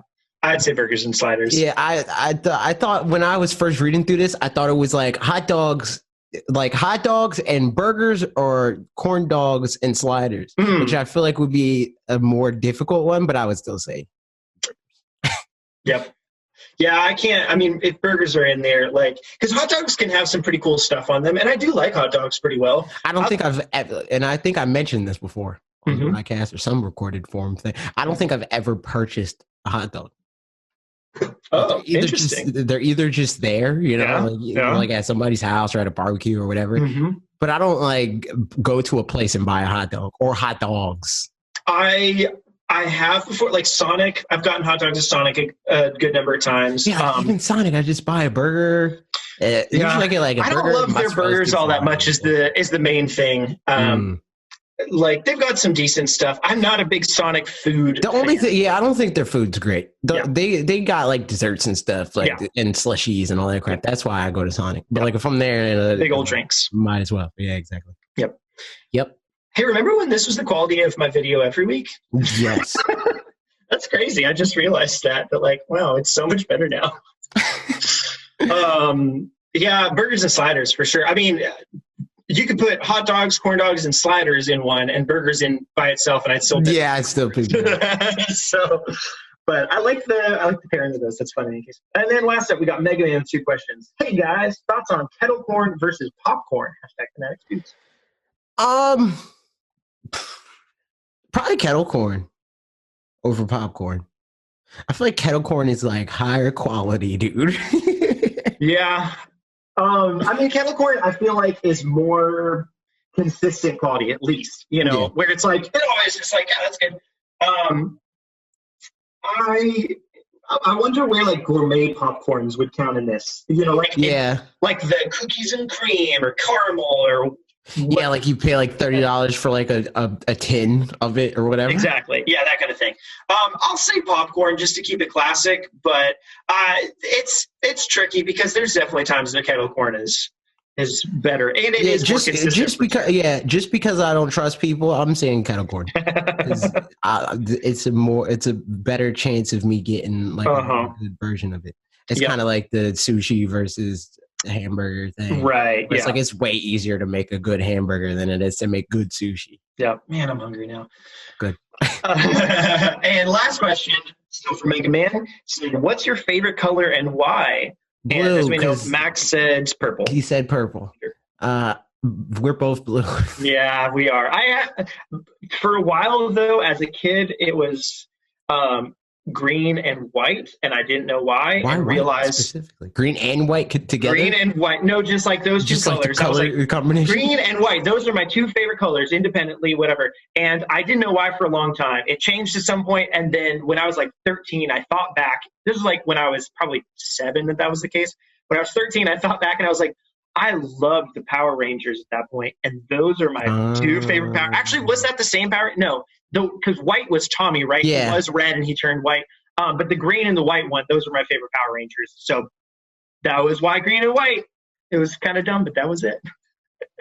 There it is. But blue, I don't know. I just like blue. Blue looks great. Blue is good. I also liked brown for a while. I still like brown fine, but blue just works for like brown's okay, clothes. but I don't like putting like if like brown electronics looks like you got only if you're old. You're allowed brown electronics. That's why I like the Let's Go Pikachu and Eevee switches like stupid. Because like I don't want a brown Joy-Con. Ew. Yeah. I'm not 80. Oh, true. You're not 80? No. But you know what, guys? That'll do it for questions and videos and podcasts and whatever. And for fanatixfour. We're done forever now. Never going to do anything else. Yeah, we're just going to live at PAX now. We're going to, it's going to be like the kid that gets trapped in Toys R Us, dude. That's what's going to happen. Except since we're trapped, for whatever reason, they're not going to be able to like close down PAX and like pack it up. So we're just going to play the games forever. Yeah. Yep. Yeah. Well, cool. Yo, guys, see you later times. Have a good. Don't forget to do all the. Don't forget to do the YouTube things, like, comment, subscribe, click the links in the description, especially if you want to follow Max and LootPots. And also, you can subscribe to their podcast, but don't listen to it until Parker's on it, and then you can start listening regularly again because we're on strike. I'm not on strike. But no, we're whatever. We're also if Pixel's on it. I'm on strike when Pete's on it though. So like if Pixel and Pete are on it, you can't listen. Interesting. What a bunch of rules. Yeah. All right, that's it, guys. See you after PAX or something. Yep. Parker will see you twice next week. I will see you twice next week. And we'll figure out the podcast. I don't know what we're doing, but we'll figure it out. We'll talk about that probably right now. Bye. Yeah. Goodbye.